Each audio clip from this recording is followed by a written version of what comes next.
you could you give us a little recap, Craig, that has you interested in asking the question, just as a setup? Or would you like me to? I'd like you to, because I'm not really clear on exactly what the procedure was. Hmm, good. But I'm curious. Thank you. Hmm. Because I know it's valuable. So the process is sitting in tension, sitting or engaging with, so engaging with the tension,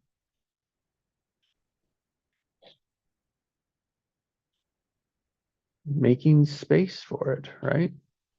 Because my pattern is to avoid it.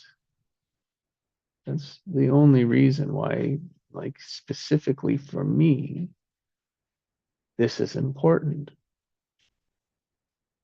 If I want to create new patterns,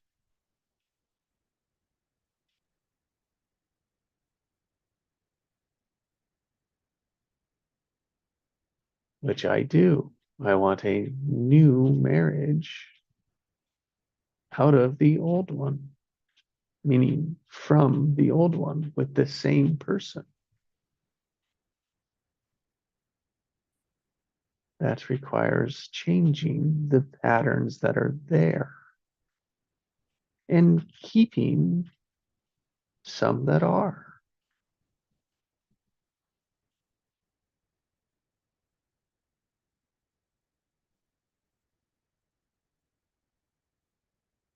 So the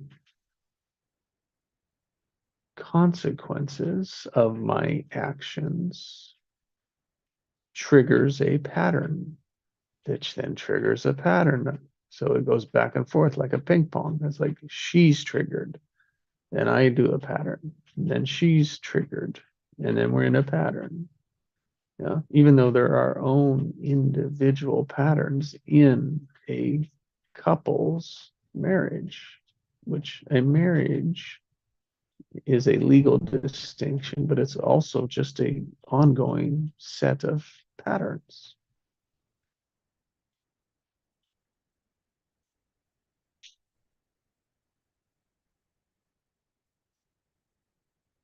And, I don't want those patterns. Now, the word consequence, to me, the experience is punishment. That's my experience of it. And when I use it, other people are triggered. So I practice saying consequences to use their language. And so the consequence that I am experiencing from my partner is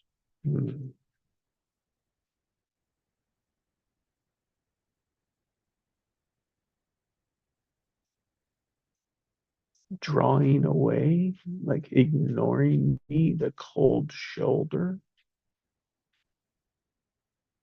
not even like choosing to not even acknowledge me.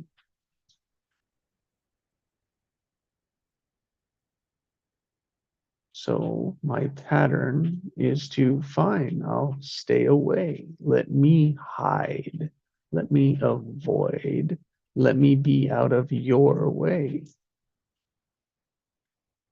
That has been our pattern.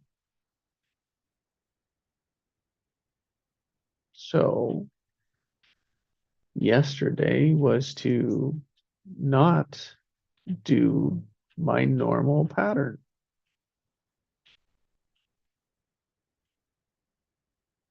And so there's space, there's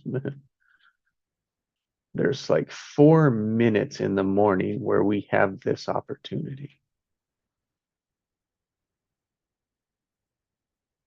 And there's other places during the day, but I'm going to speak about the one yesterday morning. So we have about 4 minutes. I was going for a walk just so I was out of the house. So I wasn't here, so I didn't have to meet her and feel, right, that pain of the coldness.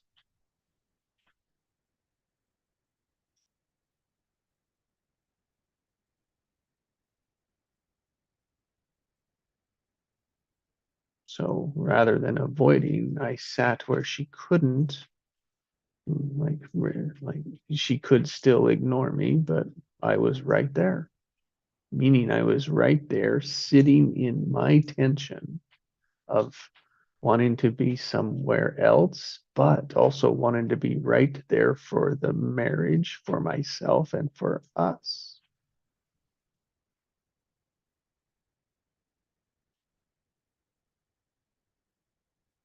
And oh, like leading up to it, like sitting there, I was like, I could just feel my pattern pulling me out of there. Like I didn't want to be sitting there.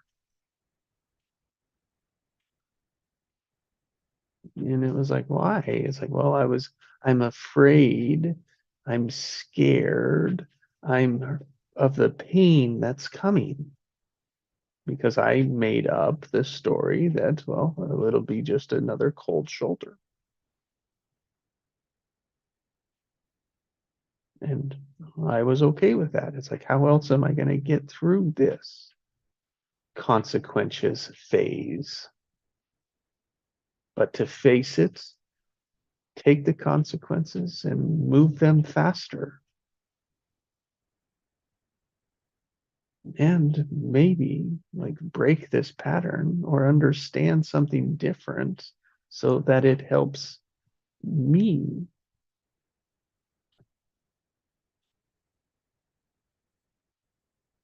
So sitting in the tension before it even happens helped me see what I was making up.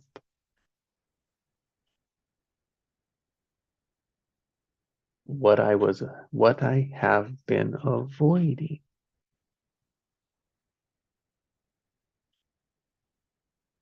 And in that 2 minutes didn't go like I thought, right? She engaged with me.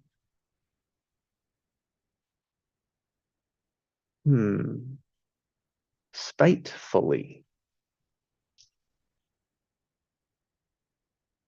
Okay, I'm here.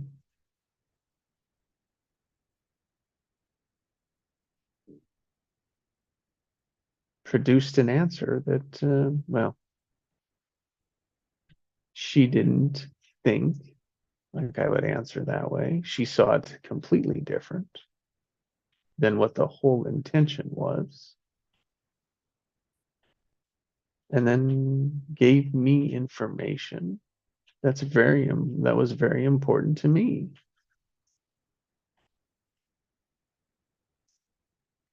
In understanding our pattern, understanding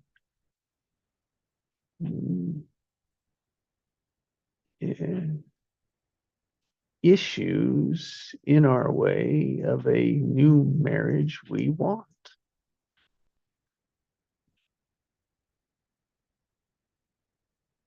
Uncomfortable, yeah. Like, did it go the way that I wanted? No. I'm still holding for that hug. Like when I get that hug, then it's like, it went the way that I wanted.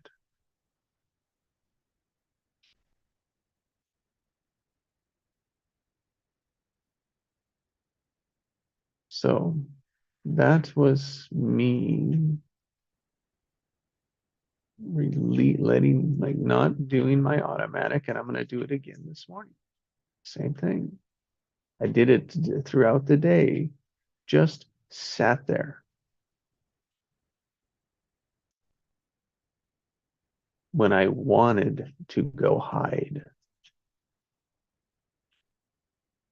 when I wanted to quote or parentheses, or like what I would say is give her space. No, I wanted to make it uncomfortable for both of us. I wanted us both to be sitting in that pattern. It's like, I'm here. If we, you, me, we want a different pattern, I'm not going to go away from it.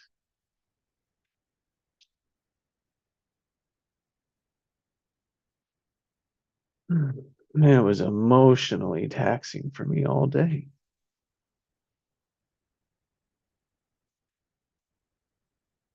So, as you said that, Craig, I could relate. And it was like solstice. Oh, yeah.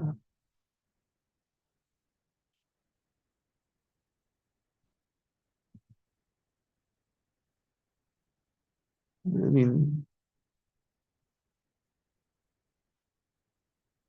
I'm working like to observe my pattern, my tendency, my automatic, and do the opposite.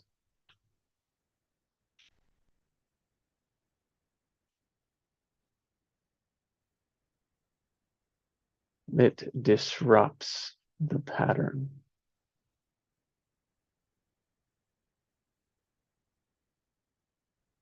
And really, I think that's where we can really begin to see it for the truth that it is.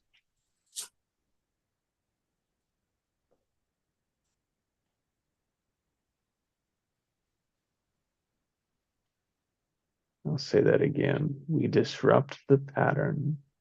We can begin to see the truth that it is.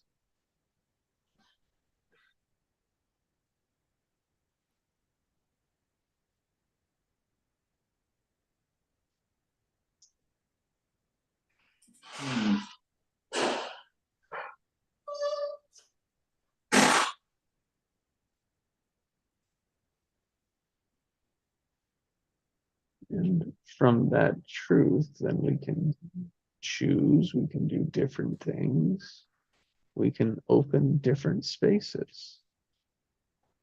More aligned, like what do we want? What do I want? Oh, a new, truthful, honest marriage. That means being aware of the old patterns that are just already set up, waiting for me to for us to slip right back into.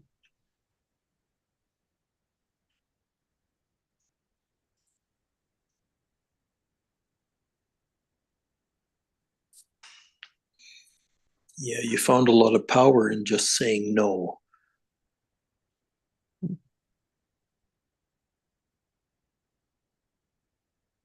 Yeah. To the pattern. Mm-hmm.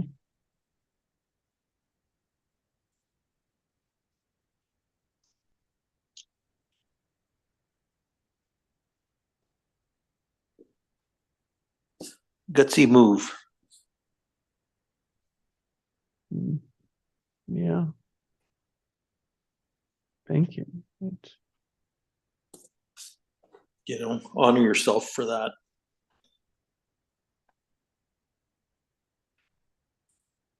For standing up to the pattern. Yeah.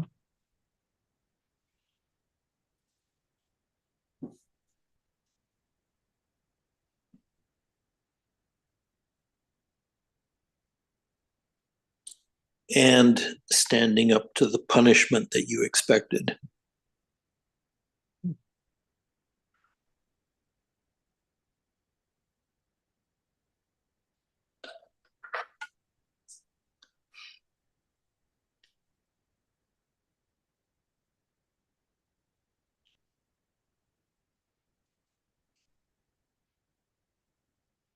Yeah, confronting it as I sit back and I comply to it. I can comply with it, so I'm granting the control in the power.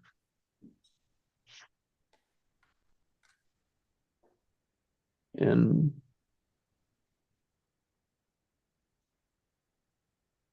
there's micro patterns inside of that I haven't played this time, and I don't know if it's a good move or not. But I think like anything that's going to change the patterns has to be on a better path.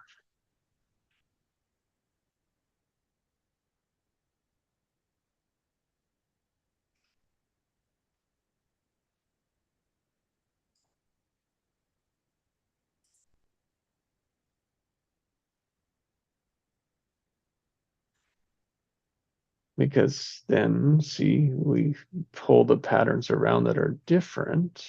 It's the only way we can begin to notice and look at it. Unless we're blaming.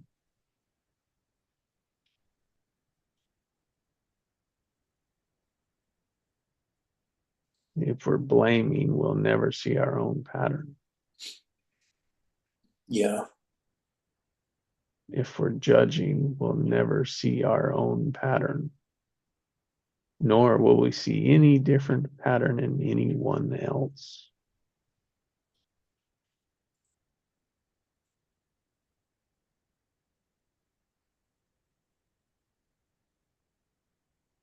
And that goes for validation as well. Because you could say, look, I'm validated to judge you. I'm validated to blame you. We just cemented that in.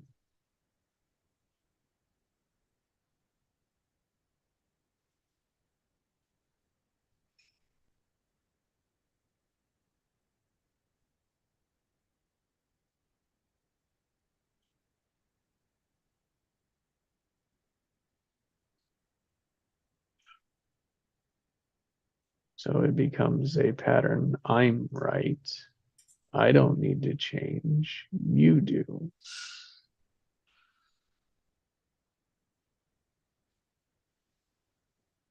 That's the same pattern.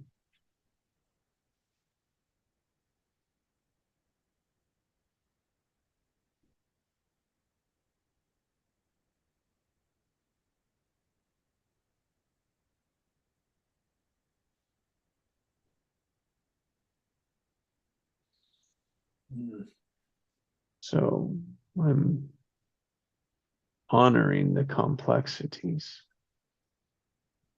Completely different working alone on it and working alone and within someone else's, where the stakes are real.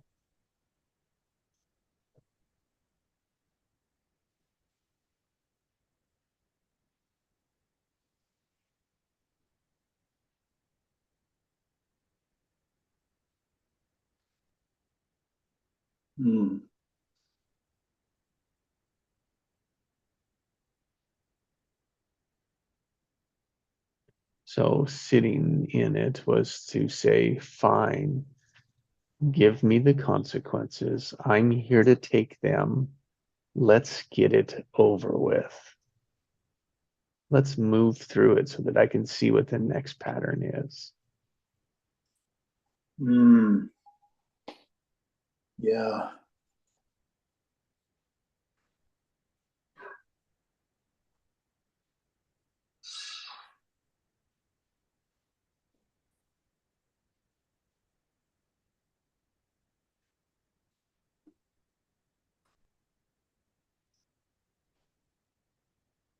And a new lesson, like a new insight there is like what can be learned.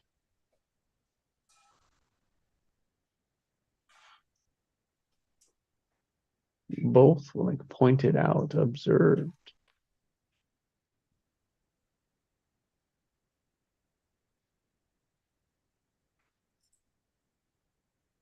And what's the few hints that are being dropped that are supporting the pattern we're in?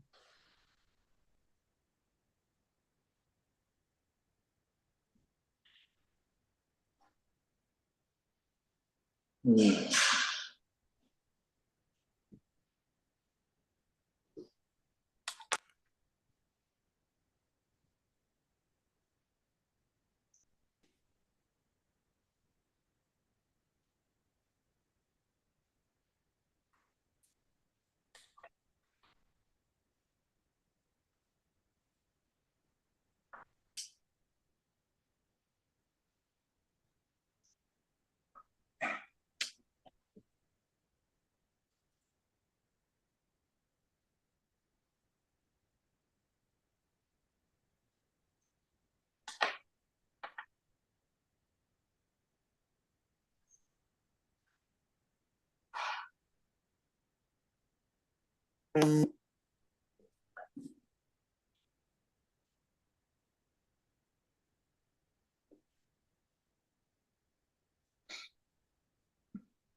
So did it surprise you that she wanted to play?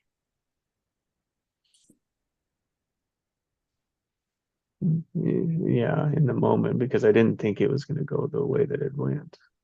Like I Yeah, didn't imagine that way, but then afterwards it's like, oh yeah, there I see it. Yeah. yeah.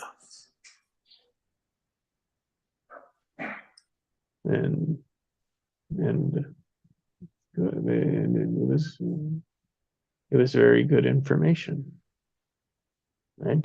To someone observing it, not responding to what's said, but observing what's said. So observing what was said while I'm in a consequential, like in the consequences pattern. Yeah. So you are justified and right in producing consequences for me. I'm sorry, but that is punishment. No, not to validate me, because,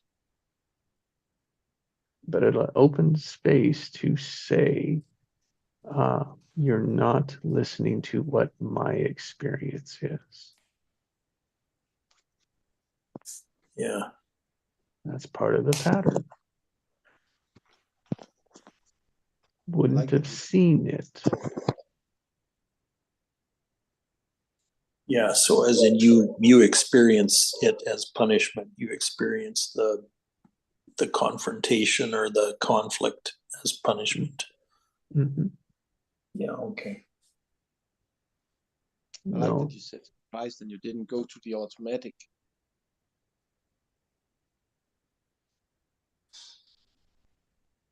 I'm not, tell me, like, so I can follow you again, Heinz. Sorry. You said the word surprised, but you didn't go to the automatic when, Mm, like you said, that's the normal pattern. Yeah. Instead, you did observe and listen. That's creating a new pattern. Yeah. With compassion was what I was working, with compassion. Yep. You're doing a great job. Everyone but one thinks so. Oh, you don't know what she thinks. That's true. I doing what's being done to me is putting what my experience in theirs. Yep. Good Maybe she's morning, thinking, Mona. what? Morning, Mona. Morning. Morning. Morning, Mona.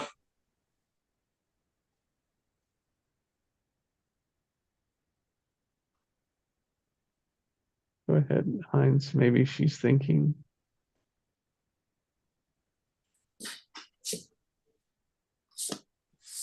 Where's that old pattern? Maybe she was No. expecting that and you took her by surprise. And when people are surprised, they normally get startled, like you say. Mhm. But she couldn't go to the normal automatic, so she had to change her perspective and go to a different reaction. Yeah, so the key in all of that is to make space for something new. Yep.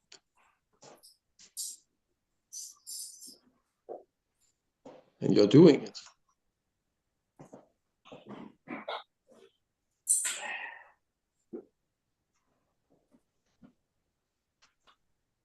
So Mona, to get you up to speed here, Jesse was explaining or telling us of the experience of conflict and confrontation as punishment.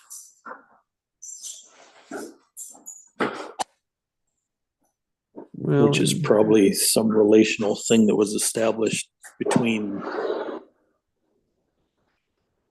you and parents. and brought into the marriage, yeah, Yeah. that we both brought into it, yeah. And more about seeing the automatics, not doing those and trying something different. So sitting in the tension of that, that's sitting in the creation.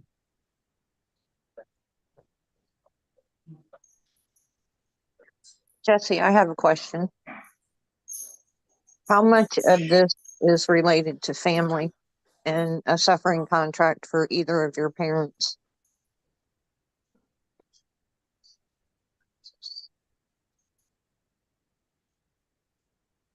%50 me, 100% her.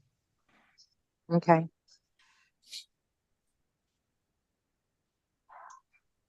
Because a lot of times people work the things that they had with the opposite parent out in their relationships as adults. Hmm. And if you're fortunate enough that if your parents are alive, you can work that out with them while they're alive. Because if they're passed, you're trying to, it's an unworkable contract to say in saying I love you.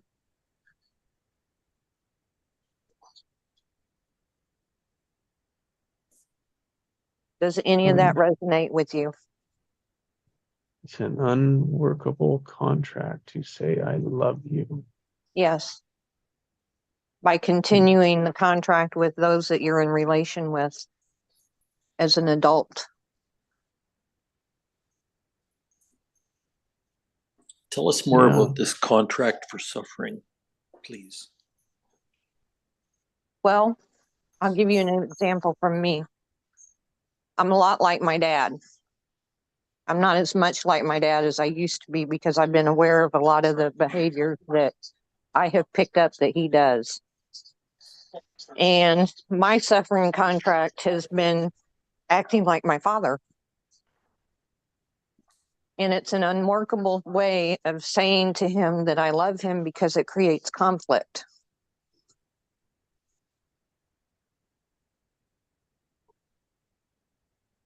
So by having conversations with him and being able to work stuff out has been huge because he's not passed away. It's usually when somebody has passed away where it's an unworkable contract with somebody else in your life.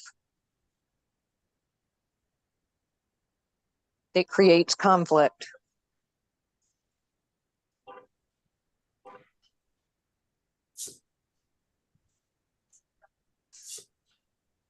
Yeah, I can see the patterns, right? It's like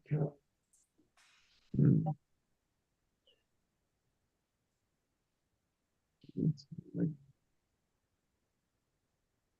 I married my mom I'm going to say this as nicely as I can, but the pattern of the consequences, the power of like setting the rule, right? That was that. And then the me or the man complies, gives into it, yeah. Surrenders to it. That was her mom and her dad.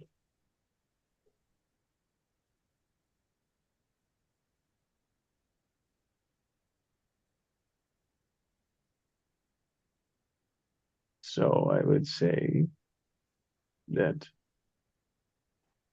yes, 100% for both of us. Is that how I could look at it, Mona? Exactly. Because somewhere in her life, alcohol was a part of her family. And she was okay with it until she outgrew it because she was at home with the kids while you were at work. You didn't have to outgrow it because it was customary for guys to get together and go get a drink after work, not realizing how much work was really going on at home. Yes, for sure. Big regret to that there. Thank you. And the wife is, she could be feeling like she's missing out, not necessarily on the drinking, but on having a break from being with the kids all the time and being the main disciplinarian. Yeah, for sure. That is a big, big part of it. And it's that resentment in it that comes up anytime the drinking or that is there. She has her own work to do to get past that resentment. I know.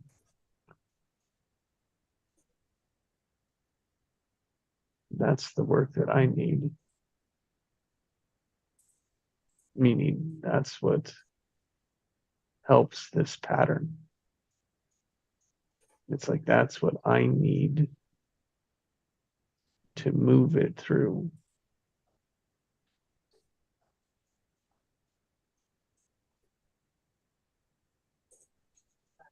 Brilliant, Mona. Great words to it.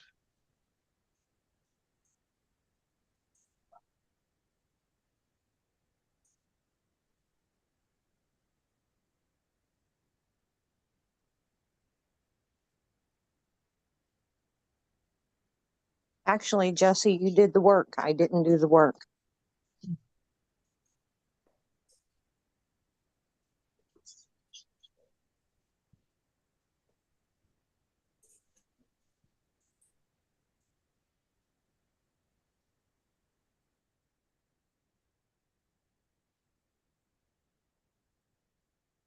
So my next move of compassion comes from the gratitude and appreciation for all that she did with the kids.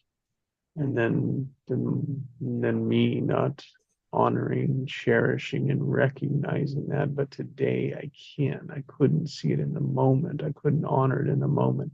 I saw it as nagging. And it was begging, needing me to be there. And I saw it as nagging.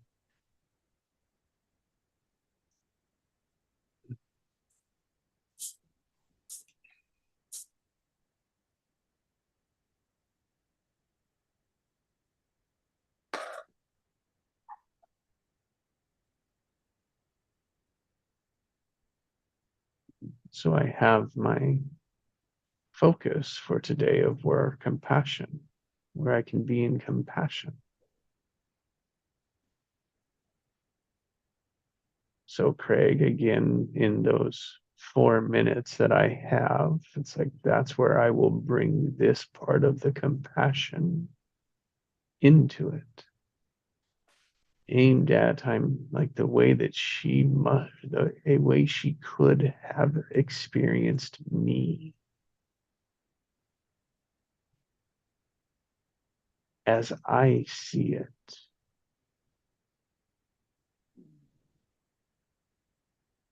It's like I see it today and as I saw it then. I'm not going to bring that part up, but I'm going to bring up of how I see it today.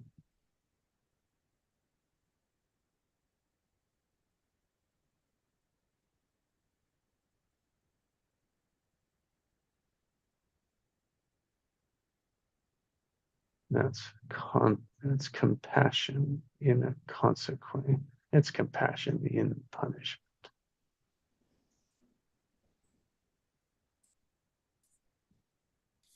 Yeah, is it possible that you're acting out your relationship with your mom, with her, and she's acting out her relationship with her dad, with you?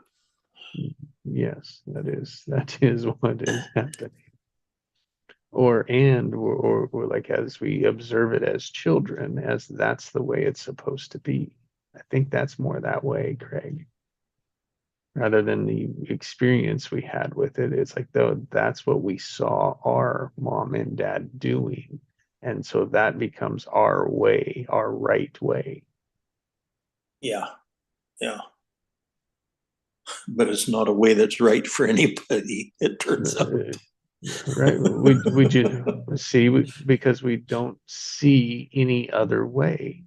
That's what the Right. patterns do. They only give us information one way, and so we don't know any other way to try. Right.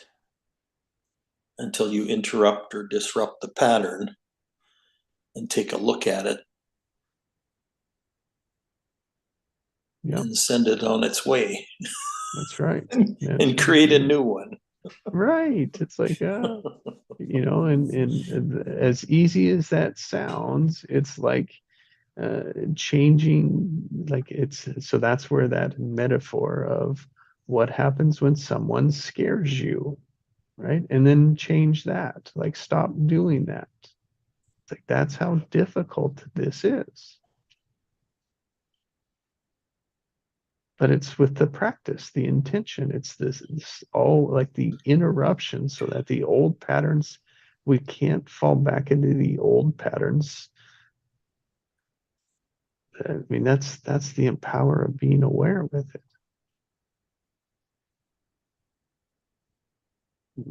And yet we will fall into the old patterns.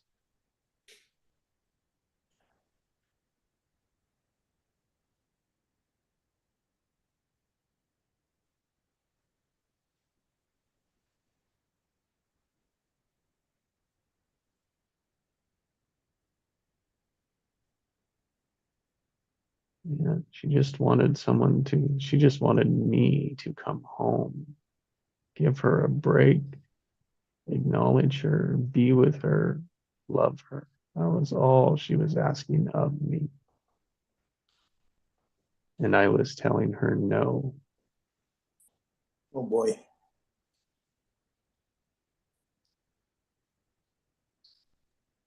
Isn't that what we all want? To be really seen for who we are. I have another question. How open would your wife be to accepting the fact that she's living out a pattern based on her experience with her family? None. Yet. Yeah. I don't think, Mona. I'm just I'm working to put that reflection up gently.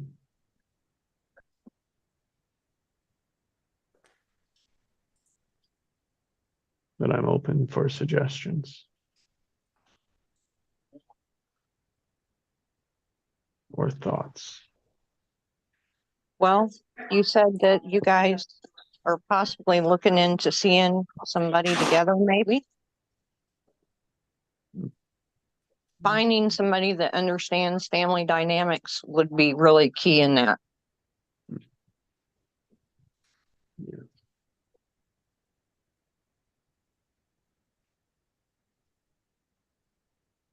Because I noticed when I went to counseling, I wasn't asked about anything in my family. They just dealt with what I was dealing with as an issue.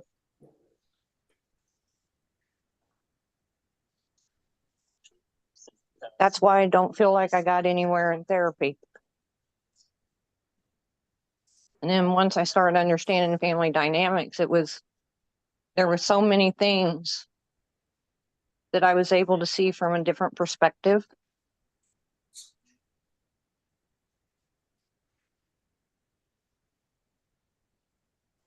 And then I knew that things could change and I could change those. Because at first, for a long time, I didn't feel like I could change the way I was reacting to things. But when I saw that recode, I knew that what that meant to me.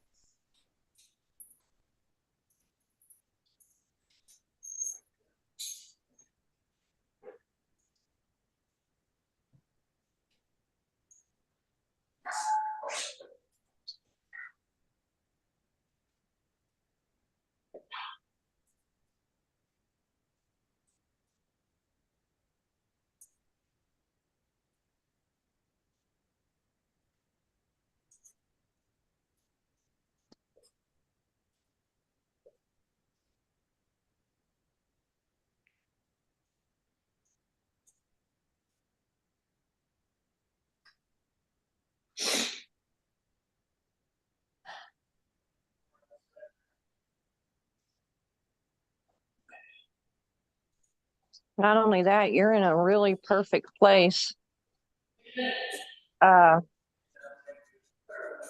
Buchheit, there's a guy named Buchheit that lives in California. He does family constellations. And he's very good at what he does. I've observed him in his practice on Zoom sessions. Uh-huh. Yeah, he's very gentle, very humble.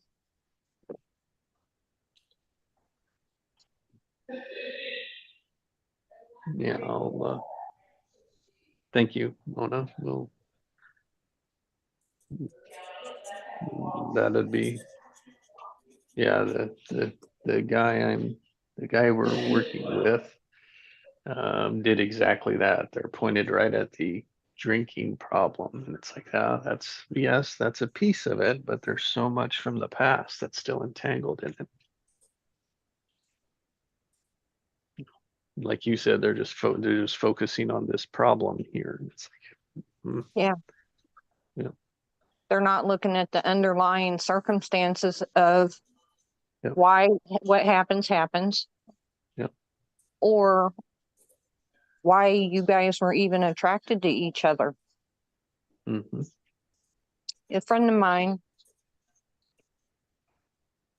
went through a divorce and did not realize that things that had happened with her dad in childhood, the person that she married also had a lot of those same traits. And she was so comfortable with living a certain way that she didn't see those traits. Mm-hmm. Well, yes. Oh, I think that happens all the time.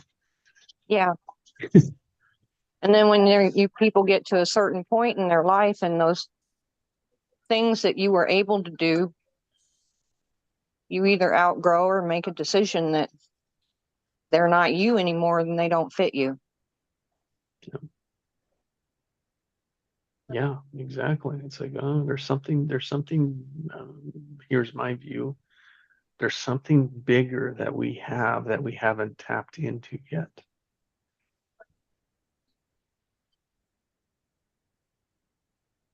And it's those patterns that are keeping us from it.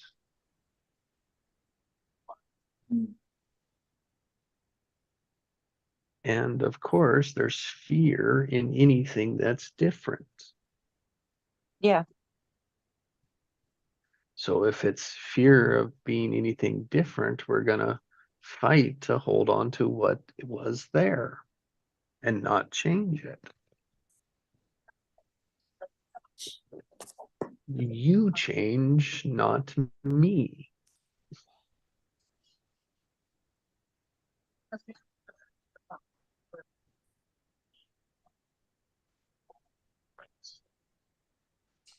Sometimes when people change and the other person doesn't change and is holding on to stuff, even a small thing can trigger that. Yes, that's the ripple. I love the ripple is so powerful. So thank Yeah, you for sometimes that pointing out. ripple could be a tsunami though. Sure, like, right? And it has to happen.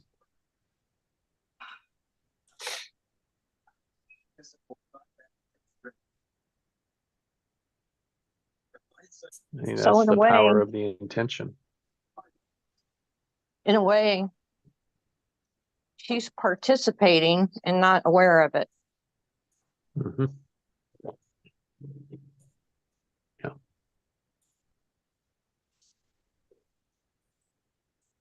Yep. And will say is wants something different, but doesn't want to change anything. But wants you to make all the changes. And even if you did and you made one small mistake, she's still hanging on to the past. Thank you. That's what that feels right to me. So then I'm on eggshells, and so I'm in the same pattern again.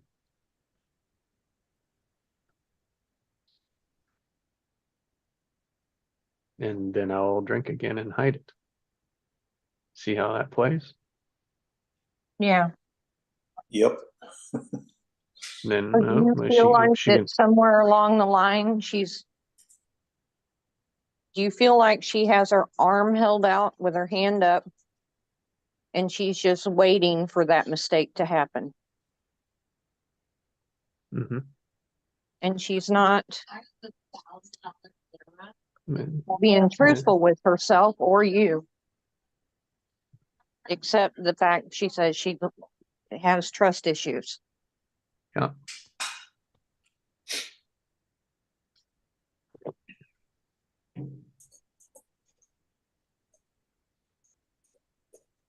And it's Well, like you've come a long way, but it doesn't seem like it's far enough for her. She's waiting for you to fail.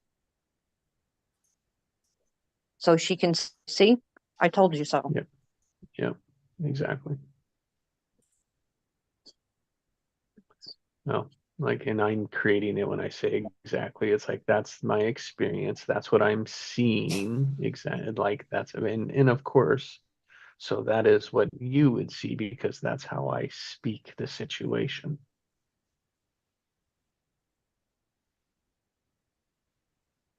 And that's my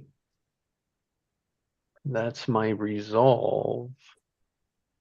That is how we get out of the pattern together because it's just not it's just not my pattern. So I'm looking at what builds up to that pattern that people are saying's the problem.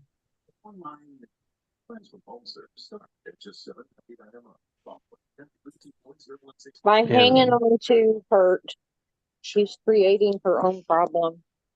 mhm, By keeping the distance, the arm length distance, and Yep. waiting for the fail to happen so that she can say, I told you so. She's creating her own problem by not letting go.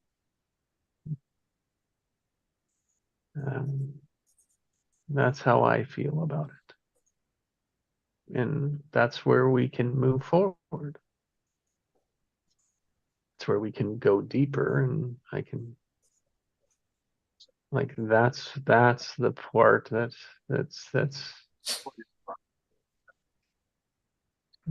the part that is the importance. That's the important part that releases the problem.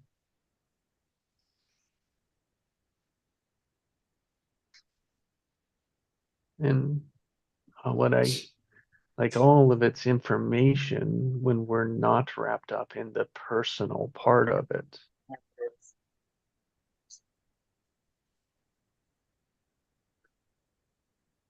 There's two ways that we could have taken this, and the one way shows which way the pattern is. So, yes, I lied about how many drinks I've had to her face again. I came back. I couldn't catch it in the moment, nor did I have time to fix it right then and there.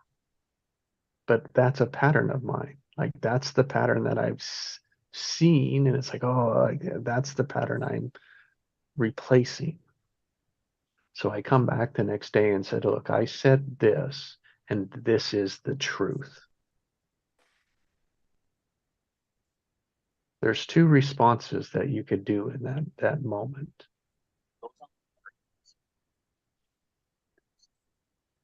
What two do you see, or what other ones do you see? Because I see two options. One is the automatic pattern, and two is a different one.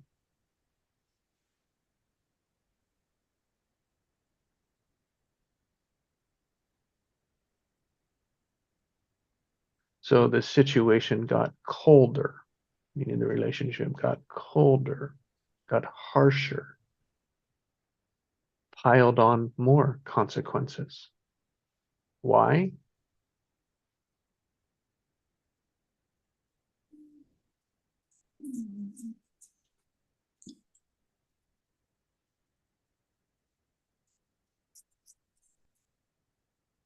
Any thoughts why? Like, what do you see? I just want to make sure I'm not just seeing it, right, and creating it for, like, I want to, if there's something I'm missing, I want that. I really don't see a lot where you're missing. Well, yeah, we can, thank you. It seems like here, you've pretty well come to the conclusion of what is, and you are already making efforts to change your part.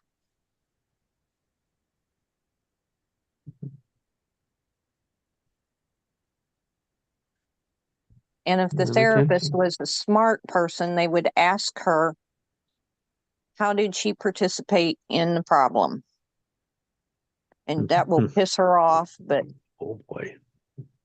Yeah, that's a great one, Mona.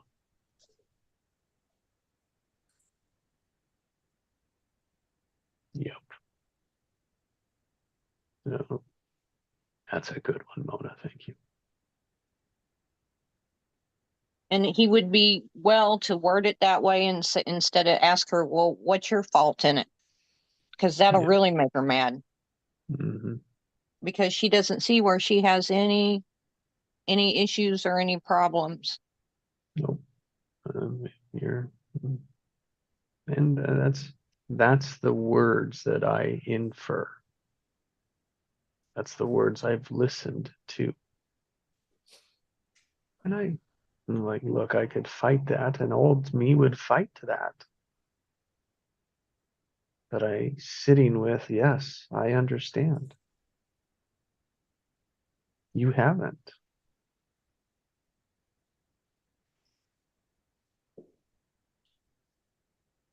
It's the perspective, right? It's not a position for me to fight the perspective. That's where someone else needs to bring it in. That's why I say, and like, that's why we need someone else's help. So I'll come back to I come clean and I said, look, these are the times. The point is, the conversation is, there's a lie again. Meaning, but she look, doesn't give you, it doesn't sound like she offers you a position where if you feel like doing that again, come talk to me and we'll discuss this. right. See, that's the pattern. That's the pattern. Yes. You want her to be your go-to person, but it seems like you don't feel like you can trust her because of the way she's going to respond. I can trust the way that she will respond. And it's either going to be a consequence and angry and iced out. Like that's the pattern. But she's only hurting herself when she ices people out. And she's teaching the children to do that too, and that won't go well in their relationships with their future mates. Good points. Good points.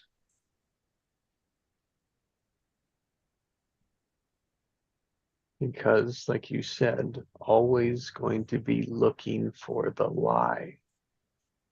Yep.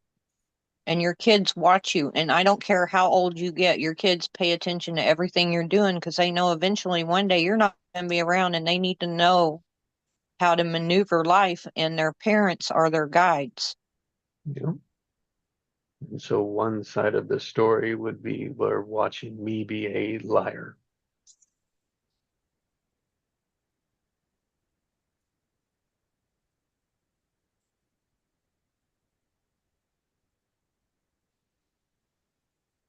Or it could be they're watching us work through issues, work through problems, or it's just a perfect marriage, one of the two. Which one will set them up for a successful one and one won't. Exactly. Because they'll expect it to be perfect and not know how to work it.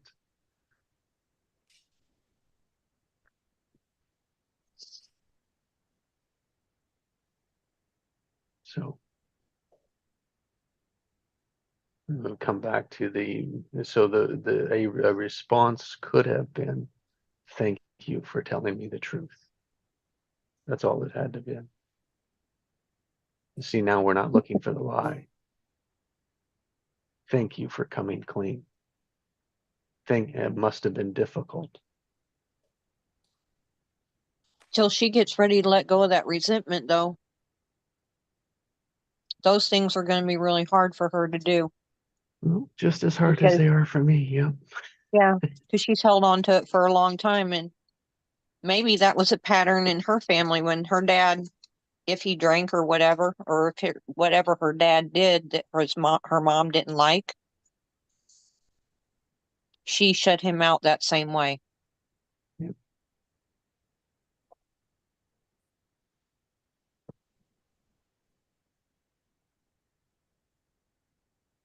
Yeah, I don't know enough of the specifics. I don't know if it's alcohol is the thing.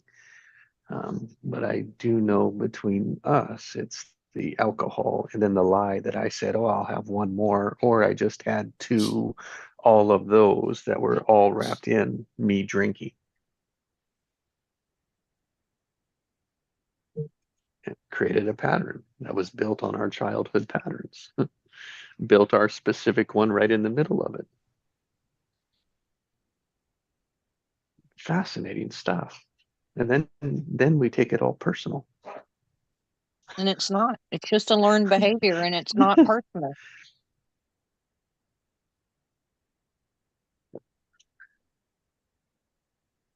See how much space is in it? Or how limited we are.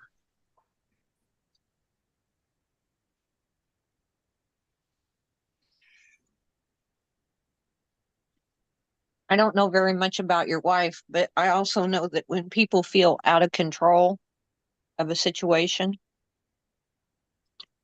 that they respond the way she does. Mhm. Yep.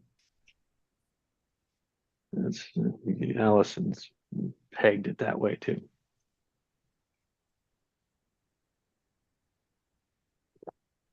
In fear, right? Just a basis of fear. And so my withdrawal probably adds to that fear, right?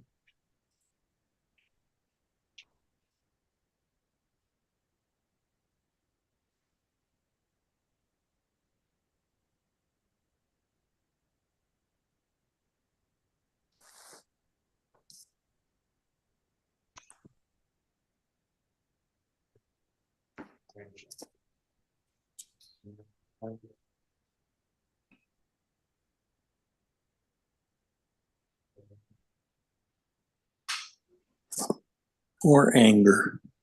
Yeah. No, that, Can be anger motivated, yeah. yeah. I think the anger, I think the fear triggers the anger. Can be both ways, actually. Yeah, yeah.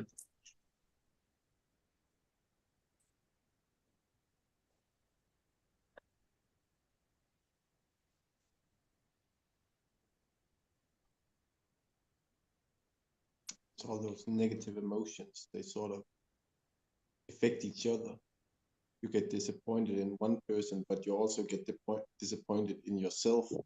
That's right. Why That's just, aren't you good enough to handle the truth? And then anger comes up from disappointment, and expectation comes from that one, and then it's rolling. it sure does, doesn't it?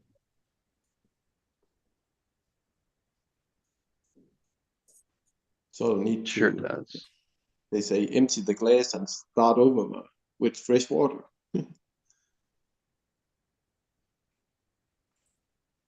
But then people think about the past and relate to the past, which means they miss being present. Mhm.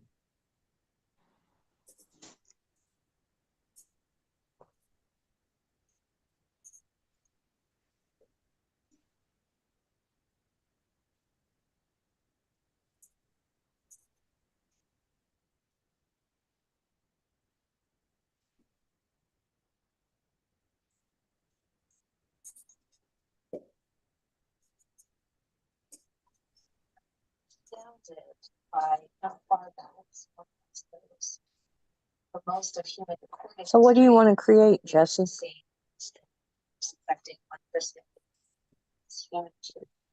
Mhm. Connected family, trusted spouse,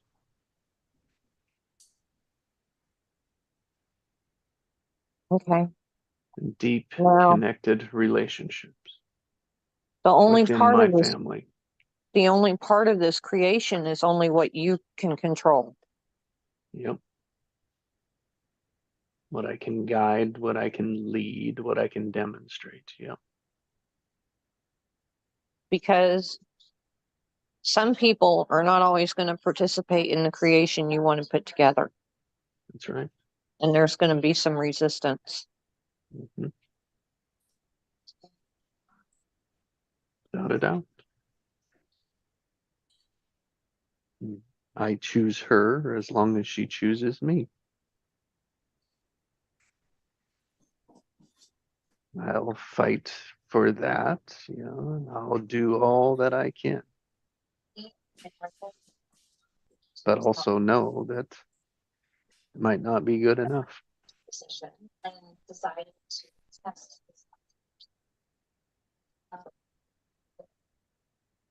It's only really failing when you stop trying, stop doing things. You can do things wrong, but at least you're doing things. Yeah. And you don't know what she sees as right or wrong. Yep. Especially if I'm to do it myself, Mm-hmm. right? It's just like dancing. It takes two. Mm-hmm. Yes, it does. It takes two to fight. It takes two to make up. Takes two to be married. Yep. Takes two to be parents.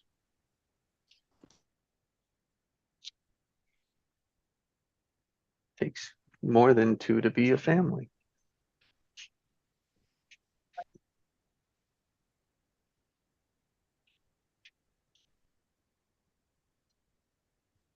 And I'll always be dad. Always, always be dad.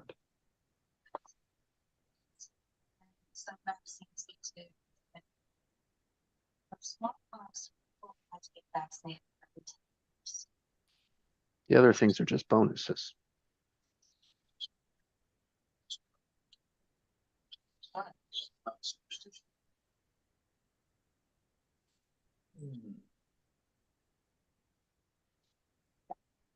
Oh, Heinz, what was your word this morning?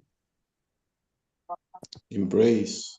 Yes, embrace the compassion. So for me, it's embracing the compassion for the mother that she is, for the work, the effort, all that she poured into this family, into the kids, into me, the love that was just sitting there waiting, begging, needing me to come home. And all I said was, no, one more. That hurts.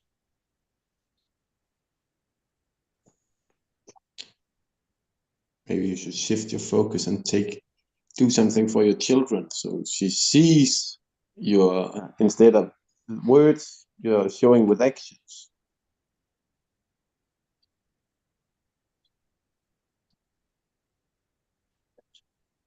That's perfectly said. Because once we lie, people seem to think that our words are just empty words. So instead of saying anything, just doing things that you know should make her happy compared to what you know about her.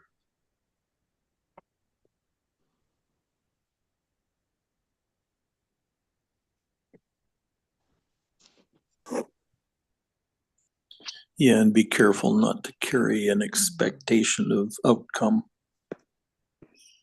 Mm. Yeah. Carrying an expectation, you will let yourself down very fast. For sure. Yes. Well, I think the words have to be there. Otherwise, we make up our own words. And Yeah. whether someone chooses to believe them or not, if they're not backed up with action, it's not going to matter either. So I honor and I do accept that the words won't matter, and it's just like I heard them again and again and again, and that's true. And that's the pattern that needs to be let go of to make room for new. Yeah, and you can lie with your actions too. Mm-hmm. Or non-action. Yep. Yep. I will tell you this. This is a 2-year process more than likely, and it's not going to be the easiest next 2 years of your life. Because I notice when people start making changes, it takes about 2 years for things to really change. People shift about every 6 months if they're working at it. And I know it took me 3 years to get here where I could handle this one. Right? And you've done it with exceptional grace. Okay.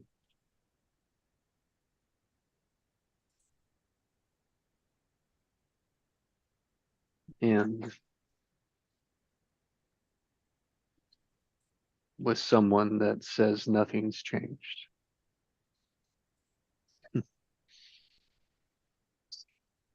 There's my expectation. So From her for me, perspective, it hasn't, Jesse. I know, I know, I know, I know. When we expect someone to fail, that's the only thing we'll be looking for. Not only that, if she's holding you at arm's length, she's increasing the odds that you will fail. She's feeding the energy to it. Yeah. Because what'll happen is you'll just get tired trying to prove somebody wrong who's not gonna look at things from a different way. So they will create a circumstance where that happens. And you'll just get tired one day and be shit. I'm just gonna take a drink. Screw this.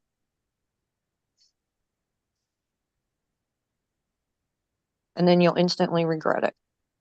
Yep.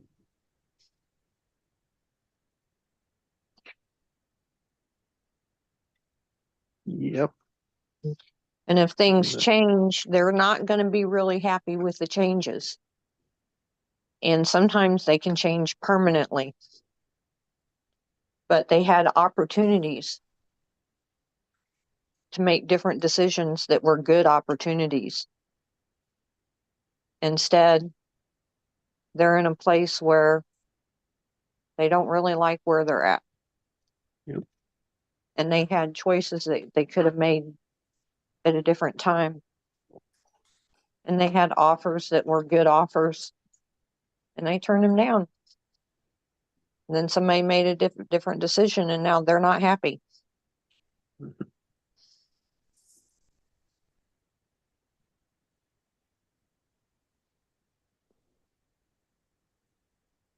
And the pattern will keep playing, Exactly. even if it's a different person. So even if she's not aware of it, she's participating in the pattern.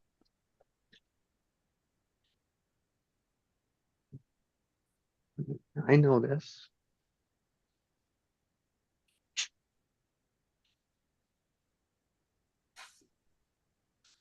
Yep. Okay. I believe there is one more shot.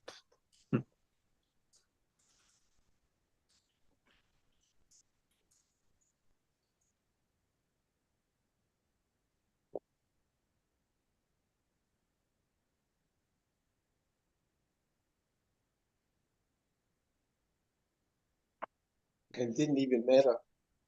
You told that you were lying because then she said, "Oh, the different way. You're damned if you do. You're damned if you don't." Yeah, I didn't have the words for it until I saw it. And then it was like, yeah, look, that's what's happening. No wonder you're frustrated that I don't talk to you.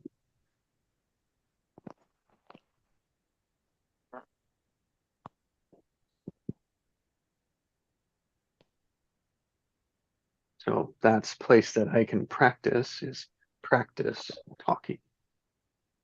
This is how I'm feeling. Like, so that's me confronting my pattern, my resistance in the direction of something she says she wants.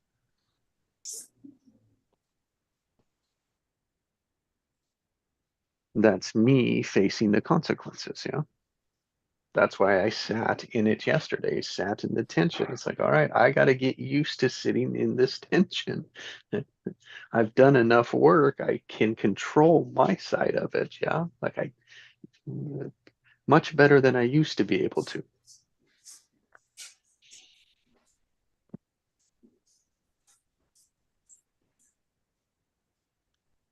Now I still, because I care, I still will get heated.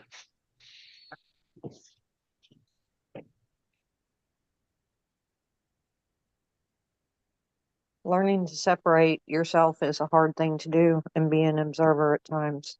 Mm-hmm. Mm-hmm. And we practice it here every morning. And sometimes when you do, it freaks people out. Then they think you don't care because you didn't respond like you used to. Yeah, right. It's like, oh, you're damned if you do, you're damned if you don't. Don't. That's the importance of, well, what do you want? And finding that common ground. And always bringing it back to the common ground. They can't fight for the common ground, meaning they can't fight against the common ground.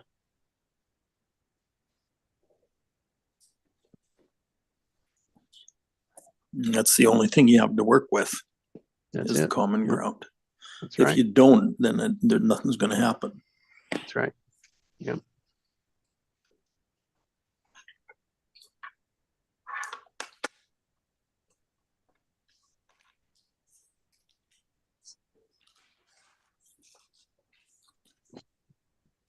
And all it takes is for one of you to decide there isn't any. Yep. Yep. And it's awful close.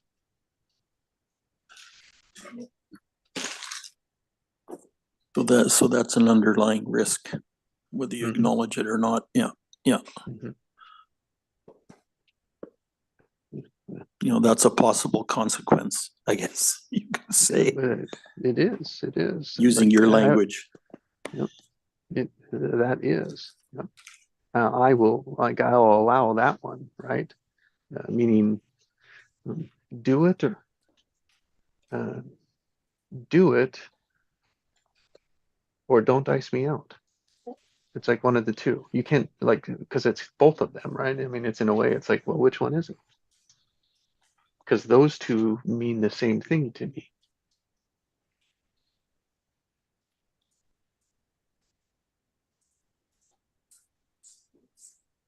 Well, she really can't have it both ways. She can't ice you out and expect to change.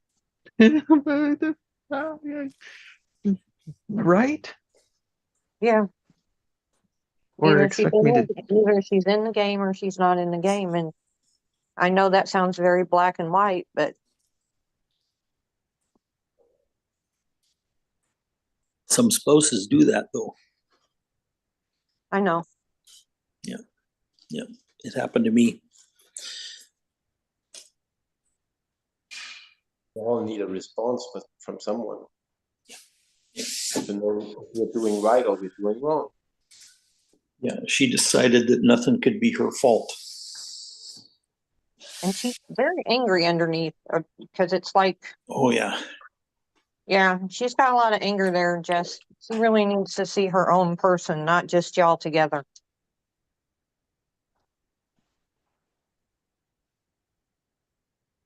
She'd have to see that for herself.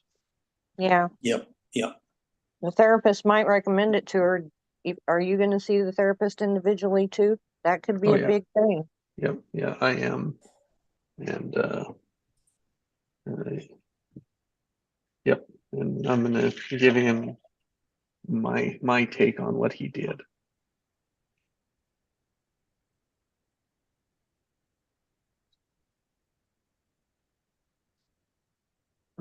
But she thought I was setting her up for a trap. That's how she went into the session. Oh, I know. They always think that you're going to make them the bad guy. Yeah. And so at the end of it, what she said, I didn't speak it at the time, but what she in the malice asked me, well, did it go the way you wanted it to? Talking about this session. Yeah. So do you see a damned if I do, damned if I don't in that question? Yeah. She sounds mad that she even had to go. It was with malice. Yeah. She's got a lot of anger issues, and it ain't just about you, Jesse. There's some other stuff happening there. Her mother, big time. Yeah. Oh, I know there's anger. I know. And then so then I said, okay. And I said, well, for you, how did it go for you? But here, my answer. My answer was, yes, it went the way that I expected it to go.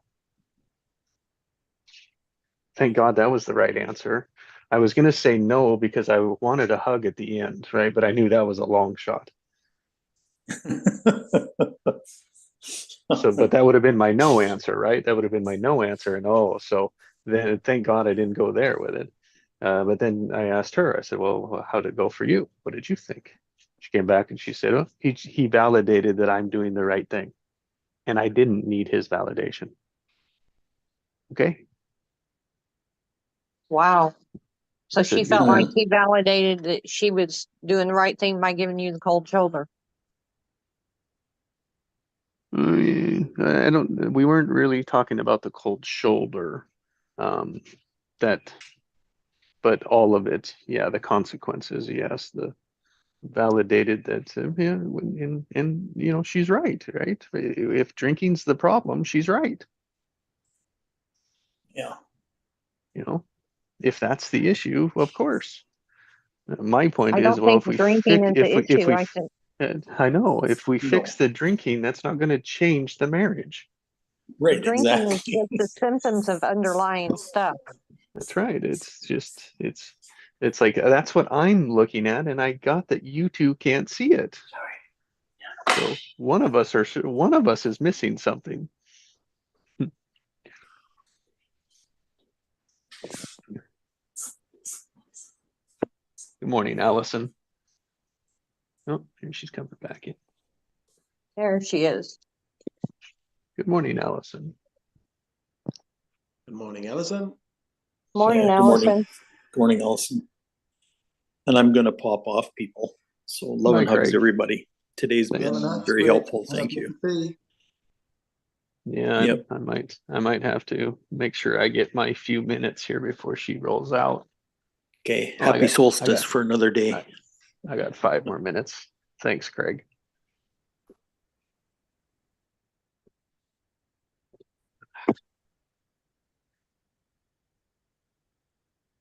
Do I need to leave too?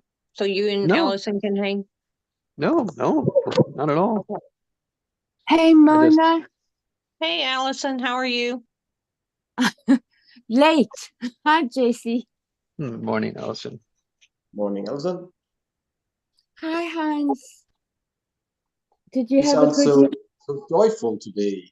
Did you have a good Yeah, session but- with yesterday? Well, I have. I just, yeah, there is a lot of joy for me at the moment, so that's really nice. I'm so sorry I missed this morning. Did you have a good meeting? Great one. Very good. Mona, it's so nice to hear that you were here this morning. Yes. Been very helpful pointing out relationships. She is brilliant in seeing Yes. them. Yes, she is. Are you still here, Mona? Yeah, I'm still here. Okay. Thank you for that, Jesse. Thank Oh, you. I feel like I've done so many of them not the correct way that it's easier for me to say, hey, I've seen this from both perspectives. And if you do this way and this way and this way, that it will turn out more the way you want. yes. That's the value of getting it wrong, helping Mhm. somebody Yes. else get it right.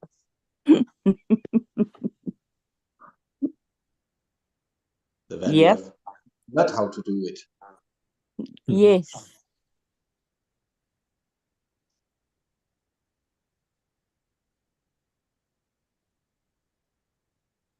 But it's the will to keep going. That's the part of not failing at all. It's when you don't do it at all, you have totally failed. That's right. It's such a simple thing and it seems so obvious, but when you're in the thick of it and that exhaustion sets in, you don't realize that you're not stepping in and you're just staying out.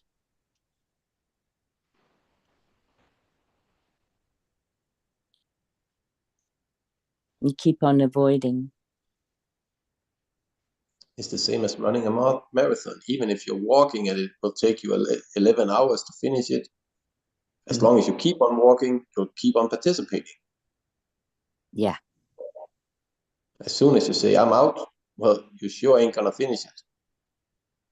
Yeah.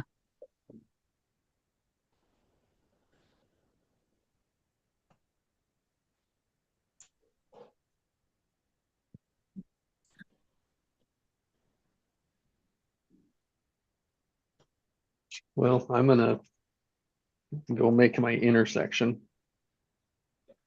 And then I'll be back. But if you guys go before then, thank you. Thank you, Jess. Thank you, Jess. Best of luck. Thank you. In engaging compassion. Yes. Embracing compassion. Now. Right, Heinz? Embracing the now. That's right. Oh, thank you.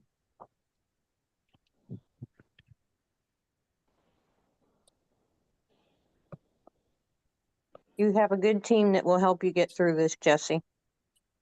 Mm. Mm.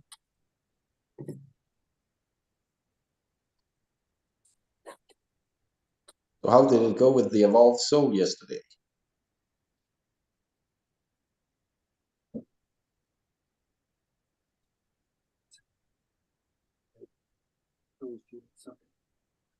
Because I really see that 13-year-old like being an old spirit or a really evolved soul. Oh, are you asking about her? Sorry, Hans, I didn't get that. Oh, it was very interesting. So she started out. She was a bit late, so I was a little bit I thought, I wonder what's up. So the Wi-Fi is wrong or whatever. So I contacted the mum, and the mum said, "Oh, she should have logged on. Let me go and check." So it was still another few minutes, and so she comes on, and I can see in her face that something's not right. So I wait. I say hi, and then I wait. I don't offer anything. And she is fiddling with something in her lap, and she finally looks up and says, "I don't want to be here today." And I said, "Oh, well, that's very good information for me to know." I said, what do you rather want to do than being here?" "I just want to sit with my emotions. I do not want to talk about them today." And I said, "Well, that's even better information.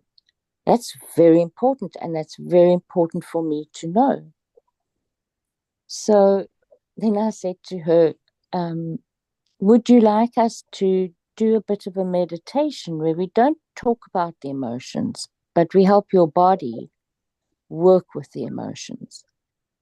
No, yes, she'd love that. And so there's a process that I do, Heinz, which Mona knows about. And it's called the autosomatic technique. And it's very simple. Autosomatic technique. Autosomatic. Okay. Yeah. And it's very, very simple. Mona's going to leave. Anyway, so Mona. bye, Mona. So I did that with her, and she really loved it. So it was really good, because I was prepared, after that, to leave her if she still felt that she really didn't want to be there, because I don't ever want somebody to have an unpleasant experience of being with me, or an unproductive experience.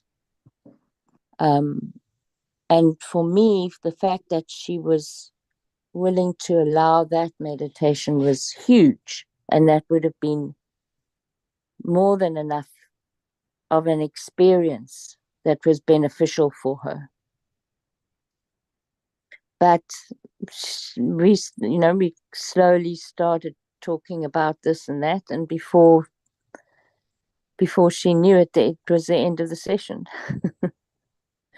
So it was very good. I've never encountered that part of her. And it was great, that it showed up, and that I could facilitate a dissolving of it. Yeah. So that was really, really good. I was very grateful for that. How old are your children, Heinz? My son is 17 and my daughter will turn 20 next month. Okay. So they're 20-year-old, independent already and out of the home, or she's still with the mom? I don't know what she's doing because she's adopted in Norway, but my son's foster family tells me a lot about it. So I think she's working and she has a boyfriend and everything. But I've always told my children, if they ever have anything they need to talk about or anything, I'm always here. I don't want to push myself onto them. And my son is getting a lot of help because One. they started his life with the first within 24 hours he was on morphine and Phenomone. Oh, shame. So Oh, he just got some sleeping medication because I think they destroyed his cinder because he can't produce what is called melatinosis or something. yeah, melatonin. Yeah, so he got some sleeping pill that produces that. So he actually Wonderful. is getting way better now. Said the foster mom. He's sleeping regularly and everything. Yeah, before that That's he was. amazing. Yeah, Before that's so that, amazing. yeah, and then he just got prolonged his stay with the foster family, so he can stay there until he's 23. And the social office at as soon as he's turning 18, he'll get an early retirement. Okay. Okay, that's good. Because that's the one thing that goes wrong here.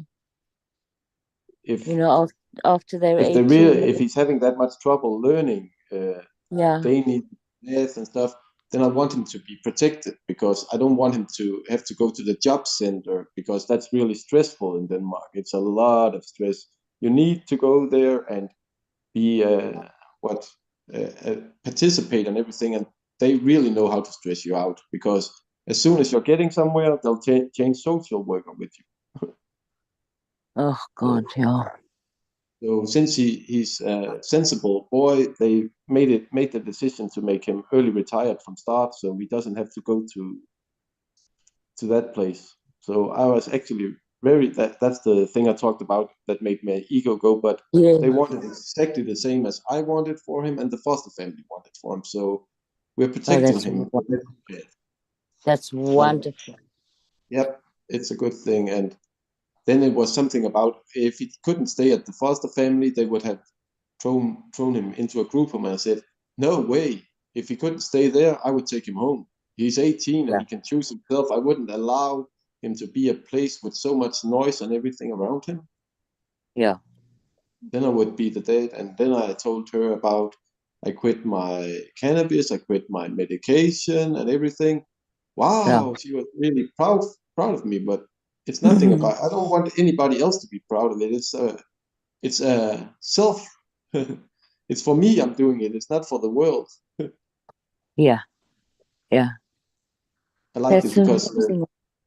when first time I ran into RJ, whose course I took, he said, "Oh, you can get somewhere on weed and stuff, but it's sort of like training wheels." And as soon as he said that word, training wheels, Yes. oh, I didn't want it anymore. He has exactly the right words for me. He's talking so down to earth that I could understand it compared to everyone else who talked Yeah, about it. But that word, nope. And then he says it's not about RJ realization, RJ healing. No, it's self realization, self yeah, healing. yeah. Yeah, so Absolutely. as soon as he said every word he's saying, it's so common that I can actually understand it. Mhm. But I've been doing a lot of things he was talking about. I've been doing it, but I haven't had the words to put on it. Mhm. So getting the words helped me a lot. Isn't that interesting? Hey, that's so interesting. You know, the research, Hans, the only research that they've done on psychotherapy that I really, value is that psychotherapy works because by putting words to an experience, Mm. the brain can translate it into a different experience. So the moment you put a word to it, the experience begins to change. Yeah, I did a lot of things that I thought, oh my God, I'm strange. I must be an alien in a human body or something. Until I actually got the words for what I was doing. Oh, so I'm just different and I'm doing things on a higher perspective. That's why the world didn't really get me. I always thought I was the strange one, but it actually, when he says it, well, to do this work, you need to lose your mind. Yeah. Yeah. Yep. Yeah. So you go from experience to words to or to which so the thought sorry you go from you go from the experience of the nervous system to words and feelings come at very similar time. And I'm talking about this as an adult, right? Not as a child. As a child, it will be experience and then it will be the feeling because they are still very close. But as an adult, I think it's the experience and then the words and then the feeling that come. I've done it like you said first. I get Yeah. the experience and then I get the feelings, but I didn't know the words for it. And you didn't know the words. Yeah. No, I couldn't put words to it. So I felt it was way, I'm strange compared to those. They do it that way. And of course, people do it differently. But as soon as I got in this place, then I got to use the experience and use the words that I've been given and getting new words like Yeah. confluence. I like that one. I really like that one. It is a nice word, isn't it? How do you choose? Yeah. You give such great words, and then we have what's it called, Little Cindy, and her Yes. poetry. It opens other portals, and it's sort of a big mixture, like when we did the soup. It's just a mixture of different personalities and everything, and it really helps me to grow, to expand on what the true meaning of me is. Yeah. Yeah. And the true meaning of, as you say, of what me is, not who me is, right? Yep. I just said the true meaning of me because I don't put what, who, or whatever on it. It's just me. Yes. I never identified with my work or don't try to fit into. Of course, I know I'm an empath, but I don't really identify with the word anyway because I think there are so many different descriptions of an empath anyway. So I don't want to Exactly. be categorized. I think I'm just me. I can't be anybody else, but I like being me now much more than I ever did before. That's wonderful. Before I tried to please everyone because if they are happy, I would be happy. And Yeah. that's a wrong kind of happiness when it comes to it. Yeah. Yeah. Many people would probably say, you've gotten real boring. Well, I do exactly the same as I did before, just I don't need the drugs to do it anymore. I don't need anything to just be me, to sit down and watch animated movies or whatever I want to. I'm out for a daily walk. I have a certain rhythm to things, but I still change it up for not to make it the same pattern. Yeah. Hans, I don't know if if you were there, but I shared once in the group that one of the Tibetan teachers that I had said that as you develop along the path, you do become more boring to people around you because you don't entertain the drama that you know that can result in relationships and with people's very active minds. So as your mind slows down, there's less room for entertainment, as it were. Yeah. I think the ego was the entertaining one. I Yeah. can't. When I sit with people, I when I want to joke, I normally joke about myself. Mm.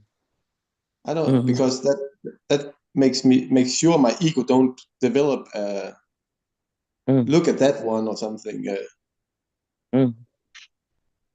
But I do like hearing other jokes then, and I'm laughing because I can relate to it. And they say a good humor is a sign of a good intelligence, because Yeah, you got the humor's imagination to see it. humor's wonderful.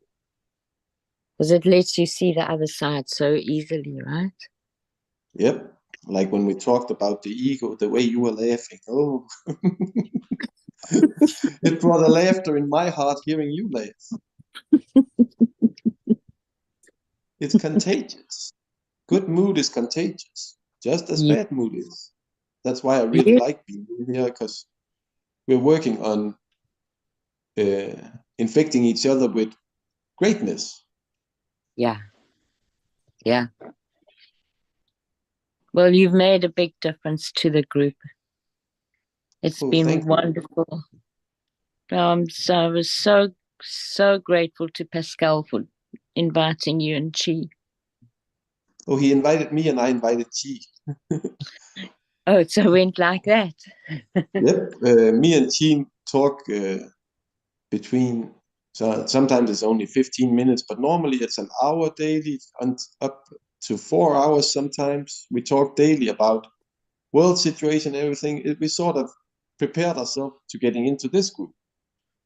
That's And amazing. once I've been in here for a week, I told him about how I was doing, and he could hear, wow, you're really raising your frequency. What was the number? And I gave it to him, and all of a sudden, we're both in here. Oh, just great. And I really appreciate it. You said we didn't need magnetic minds. That was Yeah, wow. no, you definitely don't. This work is very powerful. I knew that it would be when we started, but I didn't anticipate that I would get as far as I have with it. I think it's expansive on so many levels. And she says, oh my God, you've taken off with such speed ever since you moved to Aalborg. It's, 7 months ago?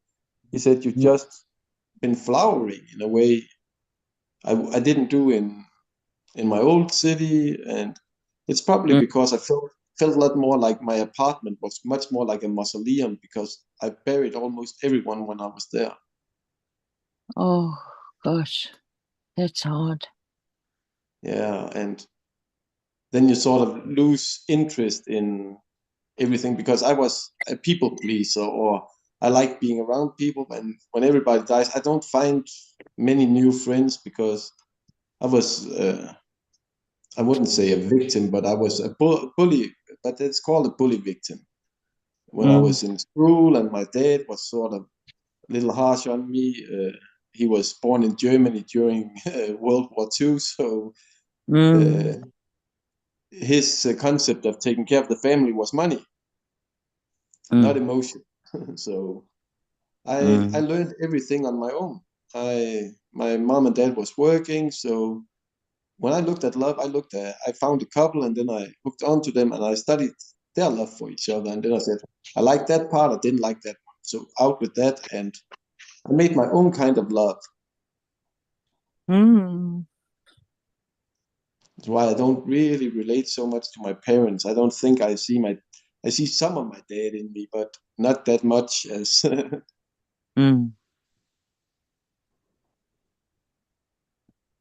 That's amazing. You're changing generational patterns. Yep. Well, I think it was predestined that both my children should be taken, so I had the time to do it. When I And look then at you, it now, I'm just happy they are smiling and they're happy. That's all that really matters to me. yes, that's the most important thing. Of course, they have wants and needs or something like that, but I don't really contribute to what my son really, because he's part of that, the money god. Oh, money, money, money, money. So I don't to say anything, but I will not fight him against it, but I will not support him in it either. If he asks me, I will always say, wow, it's the company you're keeping. You are lucky you are having your foster mom and her boyfriend and his 3 daughters and your own big brother and sister and the other foster boy who lives there. So I say he should see the love he's surrounded by instead. That's the thing that's really important to me. That's true riches. Mm. Mm. You can't buy that. No. But I think it's all the TikTok and stuff people are watching. They see people with what's it called, clothes that has Armani or whatever on it, and then they want to be like that. Yes.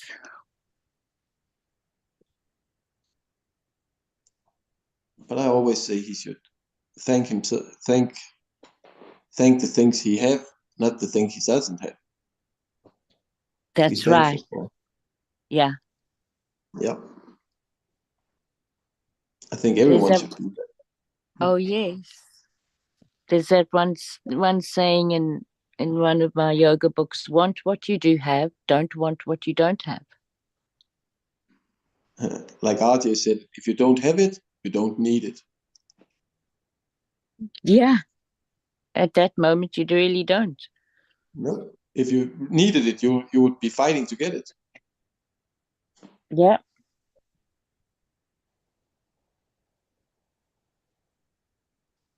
Really learned a How? lot by being taught about the ego. Yes. Yes. That's very valuable teaching.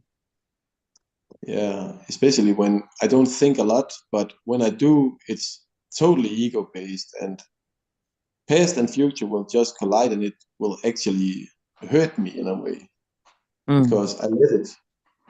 I don't suffer on it, but I do feel the pain from it Mm. because I'm just as fast to let go and go back to the present because nothing there for me. Mm. But that's what everyone always told me in the group. Wow, you're really present. I didn't see that as a blessing or anything. I don't have much dream about the future. I'm just glad to be here today. Mm. That's amazing.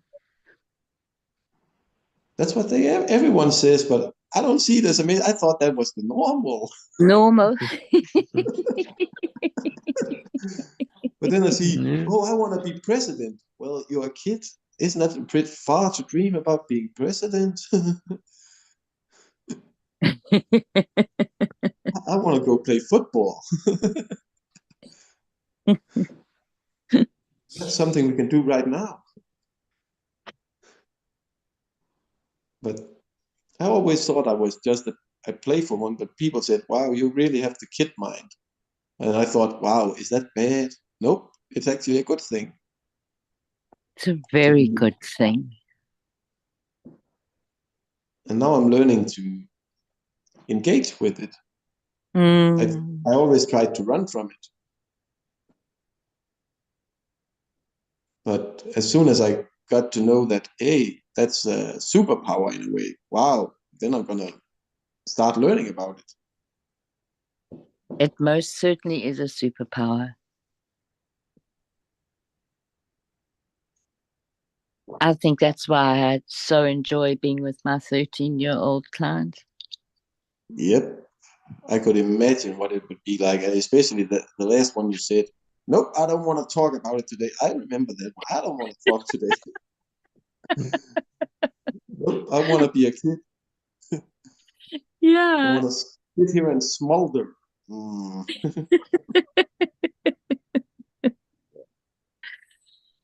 And they're so wonderful. They just say it directly. They don't try to. Yeah, she had to have a bit of help from the mom. That's why she was late, because she didn't want to do it. And I was so grateful that the mom said, okay, but you have to tell Alison, Mm. and Yep. so she learned so much from yesterday, Yep. It's Responsibility towards herself and others. yeah, or just you know, because you remember, Hans, I shared right in the beginning with you guys where, you know, she'd asked to speak to somebody because she was so lonely, and Mhm. said to her, what does a lonely feel like? And she said, well, it's like being in a big black hole. And then she said, and it's not the Big Bang where something comes out of it. It's a black hole where nothing is. There's nothing. And then I asked her, okay, you know, I thanked her for that description. And then I said to her, so why did you want to talk to somebody? And her answer was, because I thought that I was betraying myself by being so sad. Now, for a 13-year-old to already have that concept of the difference between the I and the feeling. Mhm. That's why I say she's an old soul. Yeah. Oh, yes, she is. There's no doubt about that. She really is. She's quite special. I, I think. I mean, I shouldn't say that she's quite special, but yeah, She's high frequency.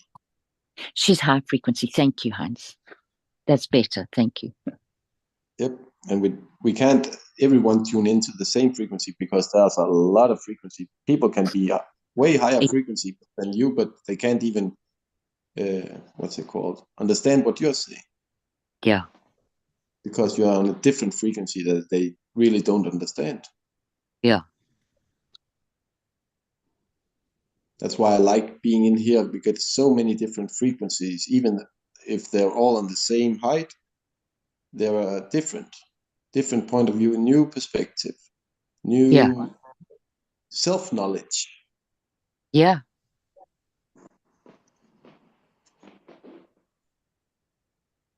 I might not think much about what we did yesterday, but it's still in my heart, working around and Yes. around, and seeing Yes. what can I build from that. Yes. Yes. Because what we're doing here isn't for the mind. No, thank goodness not. The ego wouldn't be able to understand it. It would say, I haven't heard anything about this in your past, so it can't be right.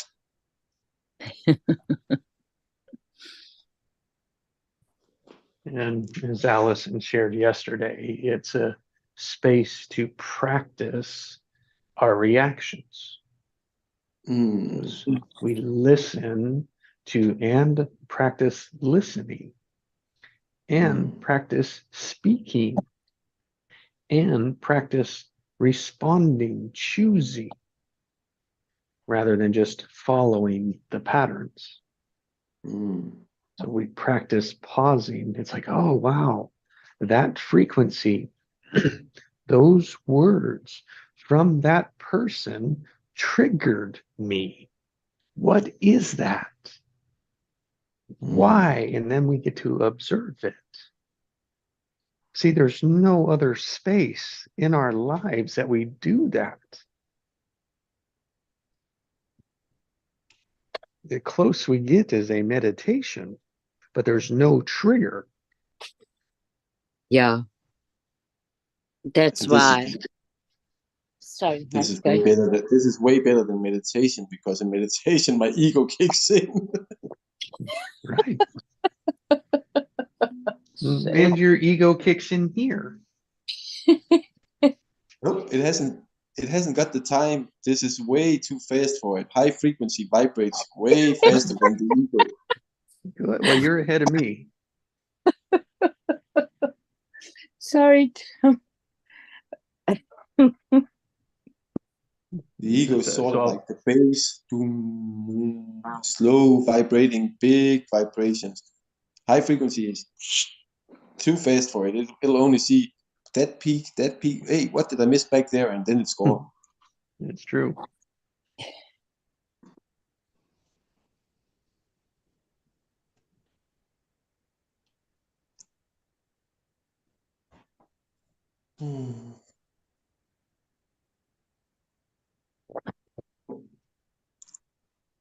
you go well, So Jesse? Hmm. Oh man, I think I did what needed to be done. That's what's important. Hmm. So, well or not is my expectation. I did something different. I keep doing it, so that in that is my actions and my words, Yes. he said. So, what I did as embracing compassion was I spoke to what it must have been like when I didn't come home and everything that I could have ever wanted was there. Wonderful. And she said, yes, that is very rude. And I said, no, that's even more than rude. It's even worse than rude. And that's what I was. And I thank you for being an amazing mother. Brilliant. The response was, I had no option. And I said, well, yes, you did. She said, yep, not for me. And I said, yeah, because I was the other option. I did the other thing. Yeah. Yeah. Hmm. Oh, I'm so happy to hear this, Jesse. Well, I think you I learn from the best. Those are you're learning. Allison's words.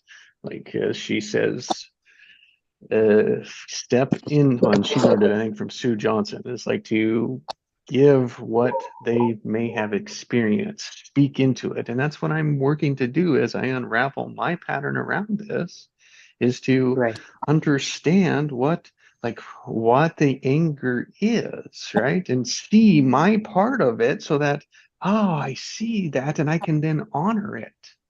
Yes, exactly. And it's amazing what happens when we honor it. Hmm. It's like all the dark edges dissolve and the light just gets bigger and bigger. Or it gets colder and colder Yes, at first. for a moment. Yeah, yeah, because the automatic, that's the automatic. Yep. And and you know, for that person, they can't trust those words yet. Yep. So they have to defend. That's the ego with the doubt. That's right. It certainly is. And it's hard when, like, being in Jesse's position is very hard because you're working your own pattern and you are confronting the other person's. And that's why it's so important to be able to be in that vibration of compassion. And as you're confronting her pattern, she gets to confront it herself also. That's right. Because That's exactly it, Hans. her heart will be asking, and where did that doubt come from? Yeah. It will always be questioning the ego. It's just if she hears it or she doesn't, or she sort of tunes it out. But it will always be speaking. A heart can't be silent, it can only be tuned a little out. Yeah, and it's interesting. It would be good research to do, but I think even when people stick to their defenses, they've heard those words. And for me, I think the soul hears those words and the soul appreciates and grows. Yep. Ours and theirs.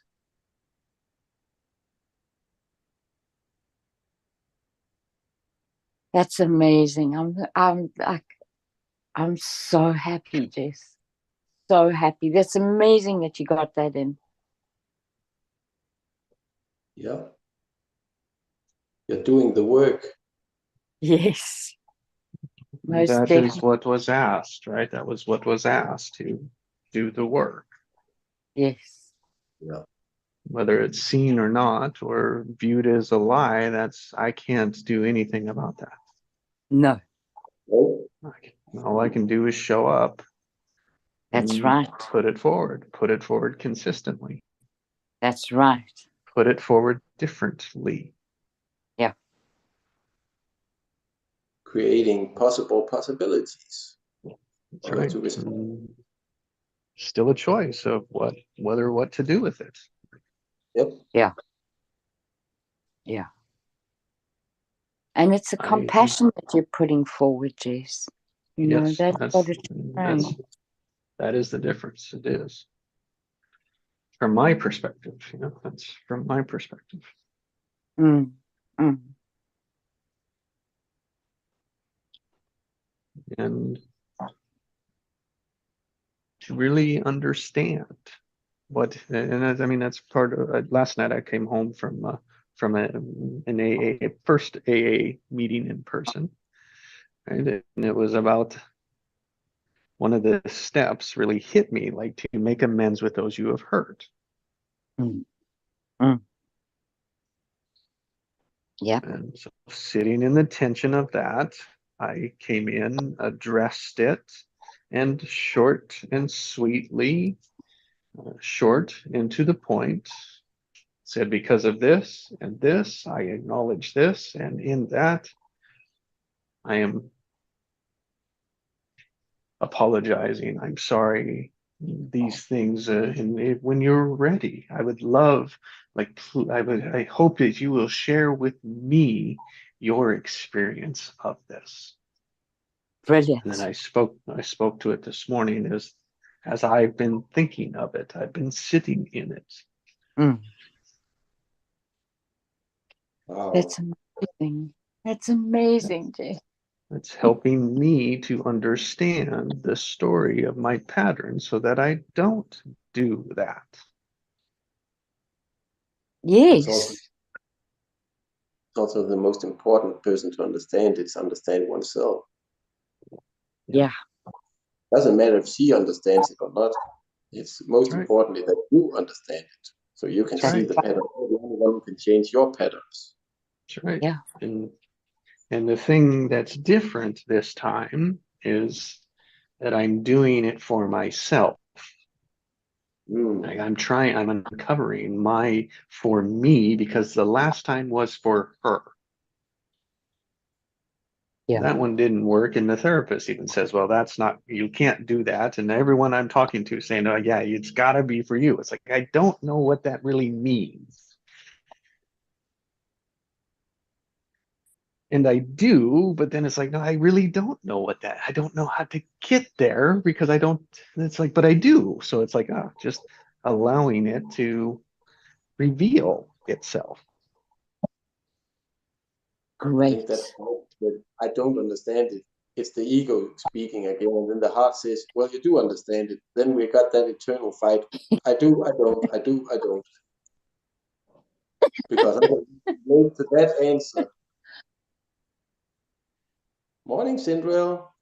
Oh, look who's here. Oh. Good morning, beautiful souls. Hi, Sindrell. Hi, Sandra. Hi. Glad you all are still hanging out. I could touch the hems of your garments. Well, How- welcome. We are embracing compassion. Ooh, that's nice. And your nose must have been itching because we were talking about you. Oh. I can't imagine. We were, The huh? little poet, the one who always has the poetry in her hands.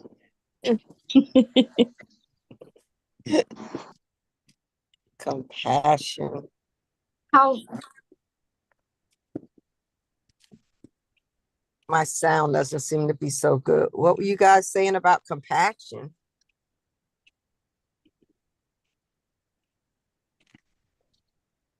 about the importance of it.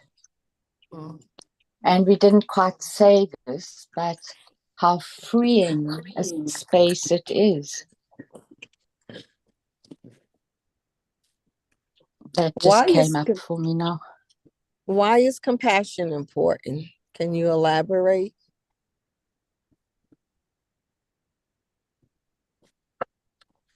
Well, I think for me, it's the most open space.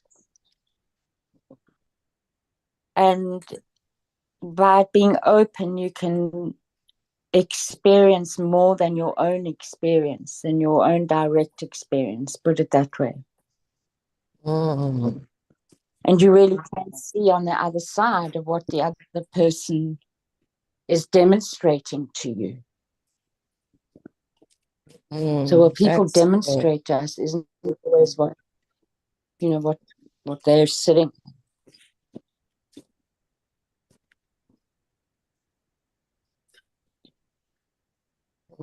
Well said. That sounds And- good.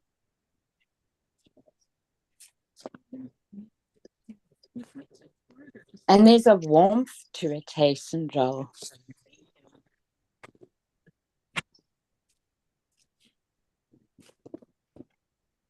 a And draw in, a compel, and so like in try fighting, arguing, and being angry with compassion. yeah.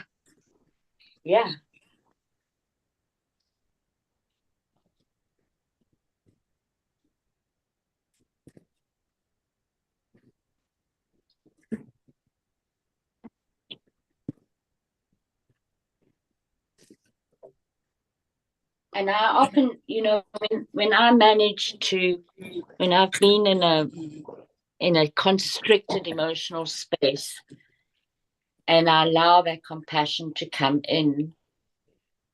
So the same way that Jesse talks about that draw in, it's almost then like touch, like holding hands. You know what that does for us.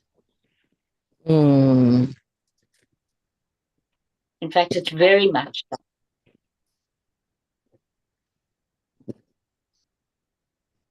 And it's just that there's so much joy available in compassion.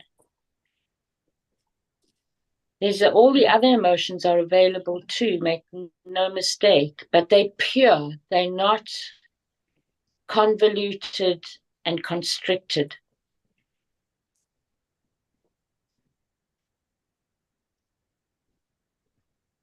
And because of that, they don't keep you stuck.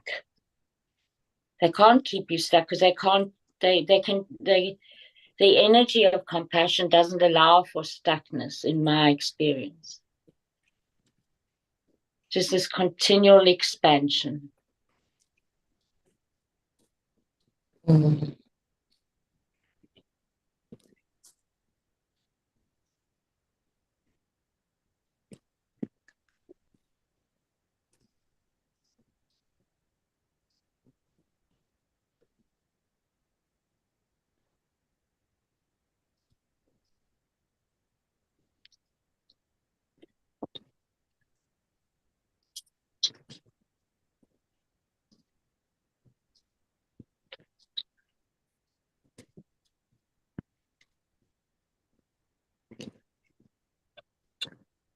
It's the place where magic can take place.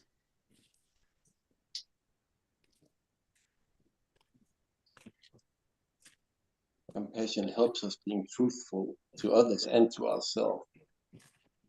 Yes.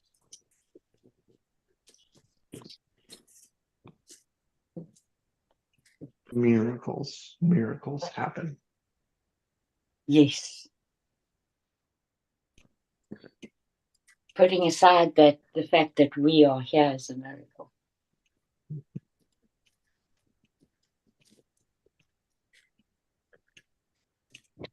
The fact that a finger can bend is a miracle, and that a toe can bend is a miracle.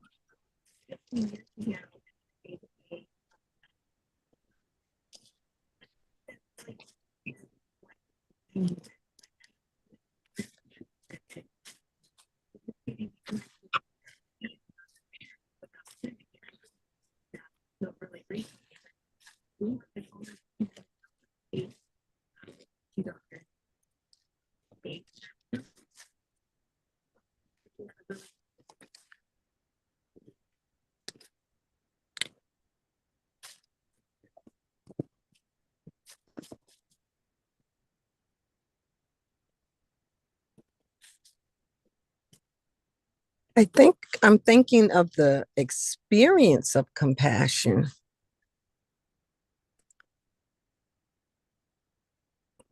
But I don't think I've ever really thought about the effect of compassion as I'm thinking about it now.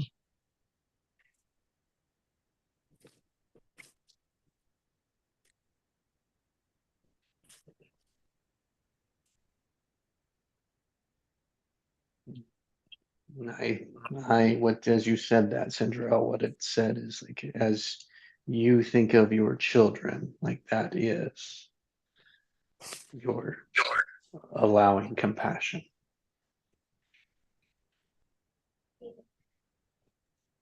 I remember you did that hand massage. That was showing compassion and experiencing it at the same time. Yeah.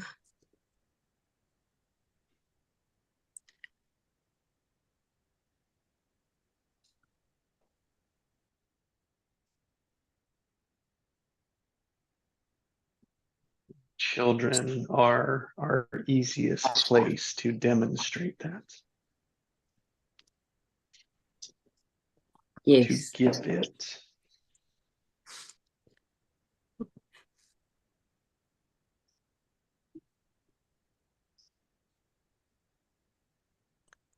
So I just pulled up to a place that I've been before, and I used to keep, I don't know why I haven't done it lately. Um, well, I used to have my own car, so, but I used to keep bags of ramen noodles, a Ziploc bag with ramen noodles, but potato chips, water, and like a breakfast bar. And I make up these Ziploc bags. And so when I don't always have like a lot to give people, but when I saw someone that was like, on the street or something, I would ask them, would they mind having it? And I did the Ziploc bag so they could see what it was, that they were getting.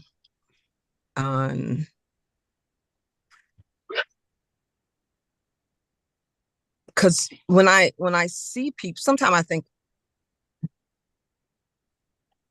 I can be too compassionate sometimes because I just want to like help people. Or I see somebody struggling with a, a card or door. I just like want to help. Sometimes I think I can get in there and do something spontaneously without even thinking that, Sandra, you can't do that. You can't do that for them. But my heart goes out so much. And sometimes you do have to stay in your lane with things, right? Mm. Mm. But when you extend that compassion, as sometimes I can really feel it extended to me, it's I feel vulnerable.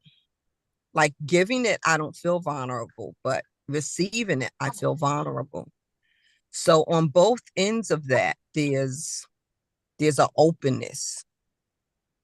And I'm thinking now it's that piercing of the vortex, or that exterior, that those boundaries, those walls between people, that compassion just doesn't even ask permission. It just pierces. And when I receive that compassion, it's just like, it's like you feel seen, felt, and you feel known in a very spiritual way without even words having to be conveyed. Yes. Because it's an energetic experience and involvement. It's beyond That ego. doesn't have to be. Yes. Yeah.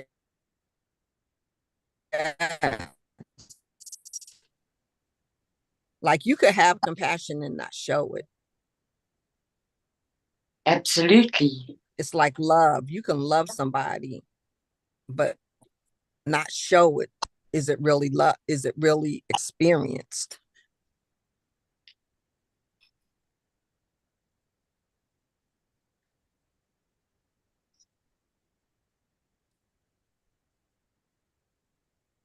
So thank you for this subject today. I had I'll share this. I recall having met someone and there was, just meeting of the minds kind of thing. And they kind of matter of factly said, it may not have been their meaning to be matter of factly, but that's how I received it. They said some things of an expression which would normally sound like expressions from the heart. But to me, there was no, I was like, why doesn't that like integrate with my thoughts or my feelings? And it was just like getting a memo, and I just stuck it in my inbox kind of thing.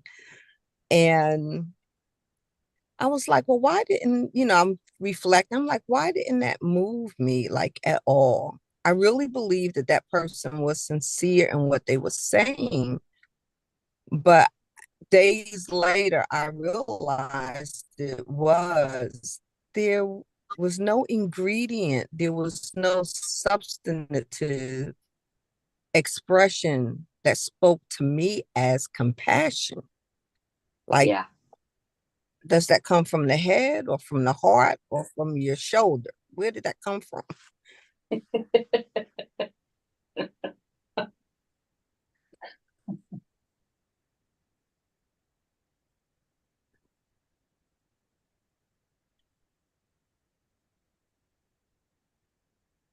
Time to get into it before, but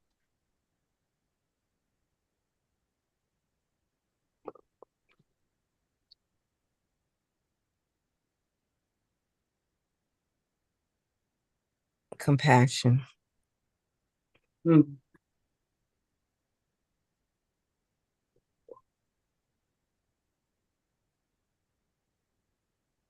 It makes what is presumed to be real really real. I like what you said, Allison, about it it makes it an evolving experience beyond oneself, that you experience the other person, the other person's energy. Yeah. Mm.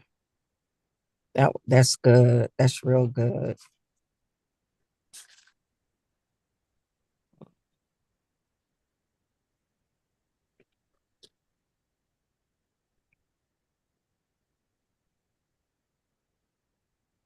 You ask great questions too, Cinderella. You and Jessie are really good with that.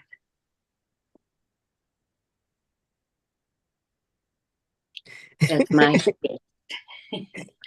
When Jesse asks questions, though, I'm like, he already has answers. I'm like, he asked that question.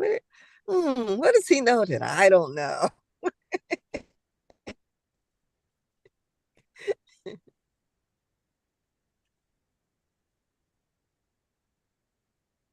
Well, I talk about this sometimes. My first experience with Jesse Sundral was in a practice session on Magmind, and nobody else pitched up.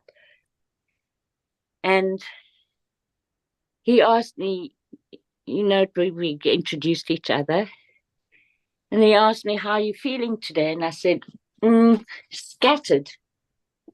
And he said, that doesn't sound like a very comfortable experience. And I said, no, you're right. It's awful. Mm. And then he just started asking questions, and it was like 10 or 15 minutes. I was very new to Magmind, so I kept on waiting for somebody else to come in, right? Mm-hmm. And after about 10 minutes, we were deep into processing, and all he was asking were questions. And I was like noodling and noodling. And then after about half an hour, I thought to myself, what's this guy doing?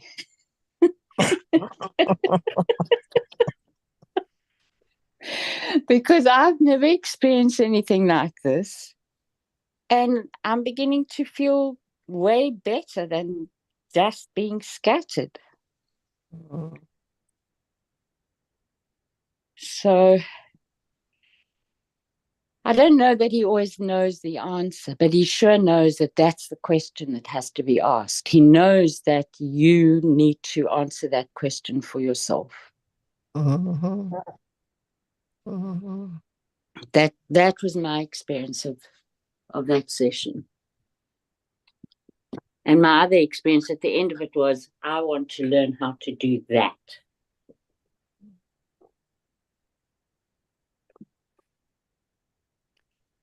Those questions take compassion.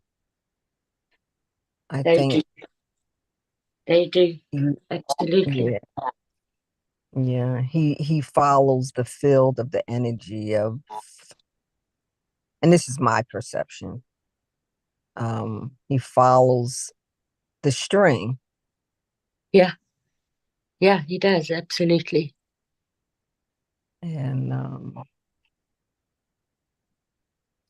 And it really helps people to go places that can be very obscure, but very potent to uncover. Yes.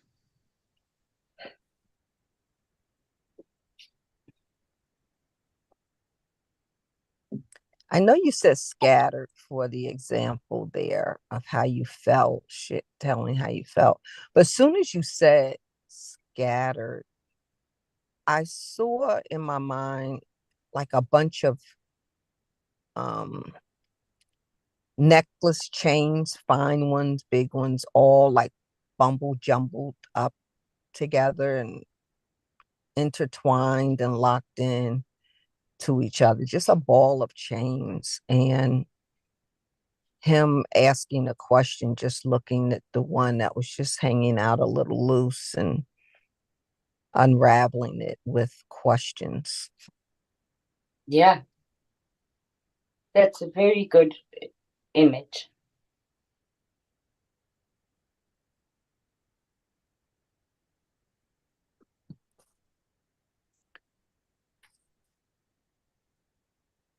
I think one of the strongest, most effective tools I got out of Magmind was holding space with someone.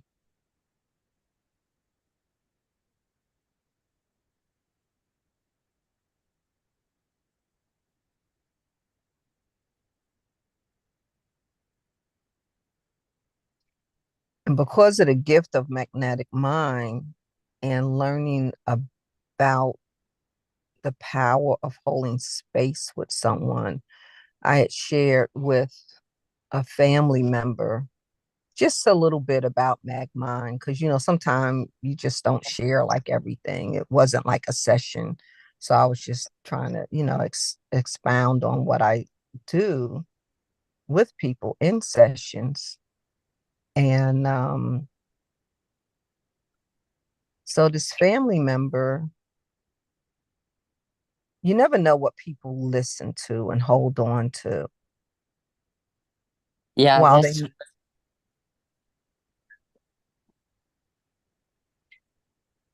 I'm sorry, what you say? I'm so sorry, Cinderella. I didn't mean to interrupt. I just said that's true, that you don't know what people are going to hold on to. You didn't interrupt. We're conversating. It's togetherness. Thank you. And she must have held on to this thing of me holding space. And I got a call and said, I'm going through a stressing moment. I don't have the resources I usually have, and I have to have what I need to have done in less than an hour. I know I can do it, but I can't get it done. I said, what do you need? They said, just be here with me and tell me I can do it. That's amazing. It was so amazing. Yeah. It was so amazing that she knew I would get and could give what she needed without a hope. She knew exactly what to ask for and not Yeah. afraid to. Yeah. That's such wonderful teamwork, isn't it? It's powerful. Very. Powerful. I was so honored to very emphatically just say, you are an absolute genius and amazing. And I ain't blowing smoke up you either, because you know it and I know it too. Get in there and get it done, because you are amazing. And I held space of ingenuity, ingeniousness, and just little buzzy beavers getting every little aspect done. And I was on a Zoom. So I saw her working. She was just putting this whole presentation together. And I was like, wow, I'm learning stuff too. I felt like I was in Santa Claus's shop with all his little elves making toys and stuff. She was just like all over the place, pulling things in and pictures and sizing them and words. And I was like, wow. And it was 2 minutes before the hour that she had to present. She says, I'm good. I'll call you later. I said, done. And that was it. That's so great.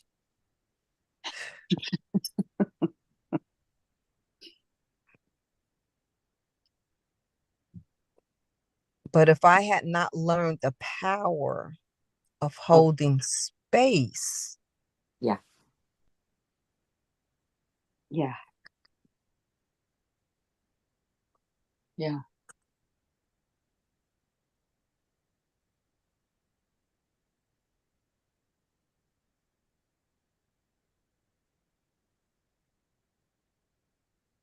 It's so interesting what different people get from things, which is exactly what you was said, because I would never have guessed that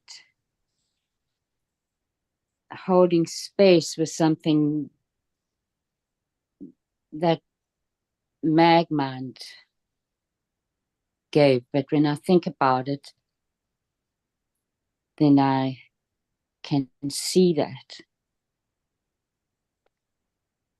But that wasn't my main experience from their practice sessions, put it that way. I got it in Jesse's and Ginny's, and which was, which came from Jesse's. And then when I was, Dion Adams had practice sessions for a while that were available, and I was lucky enough to get into a few of those. Mm-hmm. But I didn't identify it as something that Magmind taught. That was a focus of theirs, put it that way. It's just interesting, the different things, right? Yeah.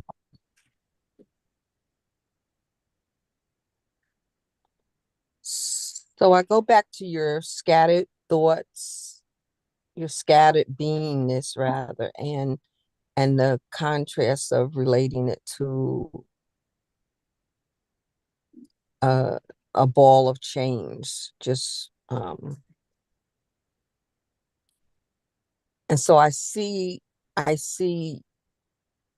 Jesse asking a question, just getting a little space between one chain and the next chain, one aspect of scatteredness to another, and then just sitting in one of them that has the most resonance, the most energy, the most trigger points, and not rushing anything, just being there, right there, and massaging just with compassion that thought in between the thoughts that create the scatteredness and yet create a ball of chains, and just let you sit with one piece of feeling, whyness. Yes. Yes. With, That's exactly, yes. without judging, just feeling into it. What is it? Where does that come from? Does it make you want to flee? Does it make you want to cringe? Does it make you want to hug? What does that feeling, what is that feeling? And while you're working on one end of the chain, just sitting there, not worrying about any other parts of it, the other parts, the feeling, the energy, it's loosening up stuff on the other ends and the insides of the ball or chain, giving it some life and some breath and some recognition. And then the particles can just breathe, not have to be explained, but be identified as is.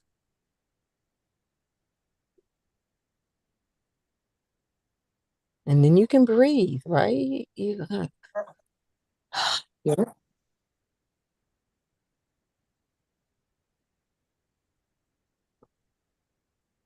That brings clarity, right? Mhm.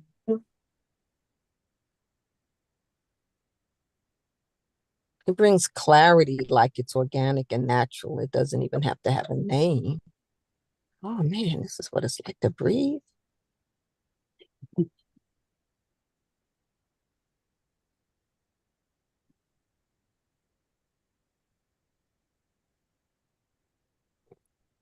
This is what it's like to have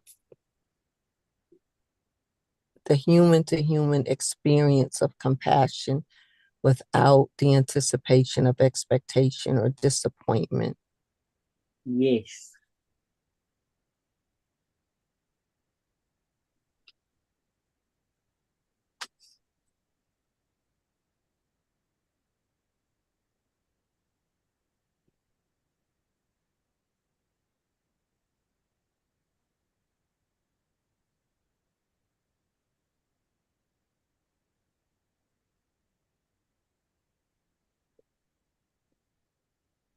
I'm so glad you came on, Cinderella.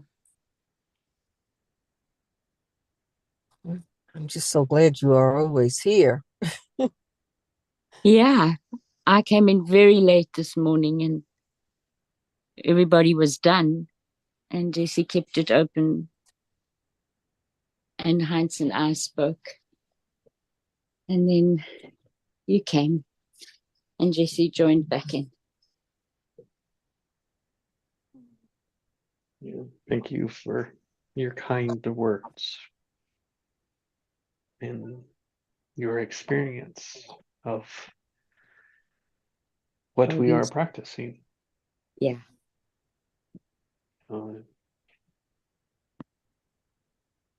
Progress we are making. Mm. Differences, the differences in our lives, the differences in our patterns, the different choices. And that it's not all going to be roses and rainbows. Mm. You know, it can be roses. Roses have got the thorns with them. Mm-hmm. Unicorns and rainbows. Yes.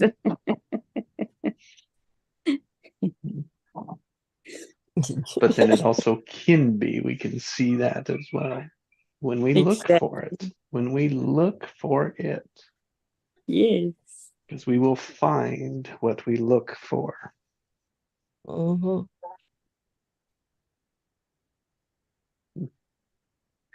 Well, I'm complete. I'm going to take the kids to school. Thank you all. If you'd like to stay, I'll leave it open. I need to go too. Thank you so much. Have a blessed I'm day. complete. Great. Yes. Me too. Thanks, Central. Thanks for coming. Yeah. Thank Bye you for all. being here. Bye-bye. Bye. Bye. Bye, Heinz.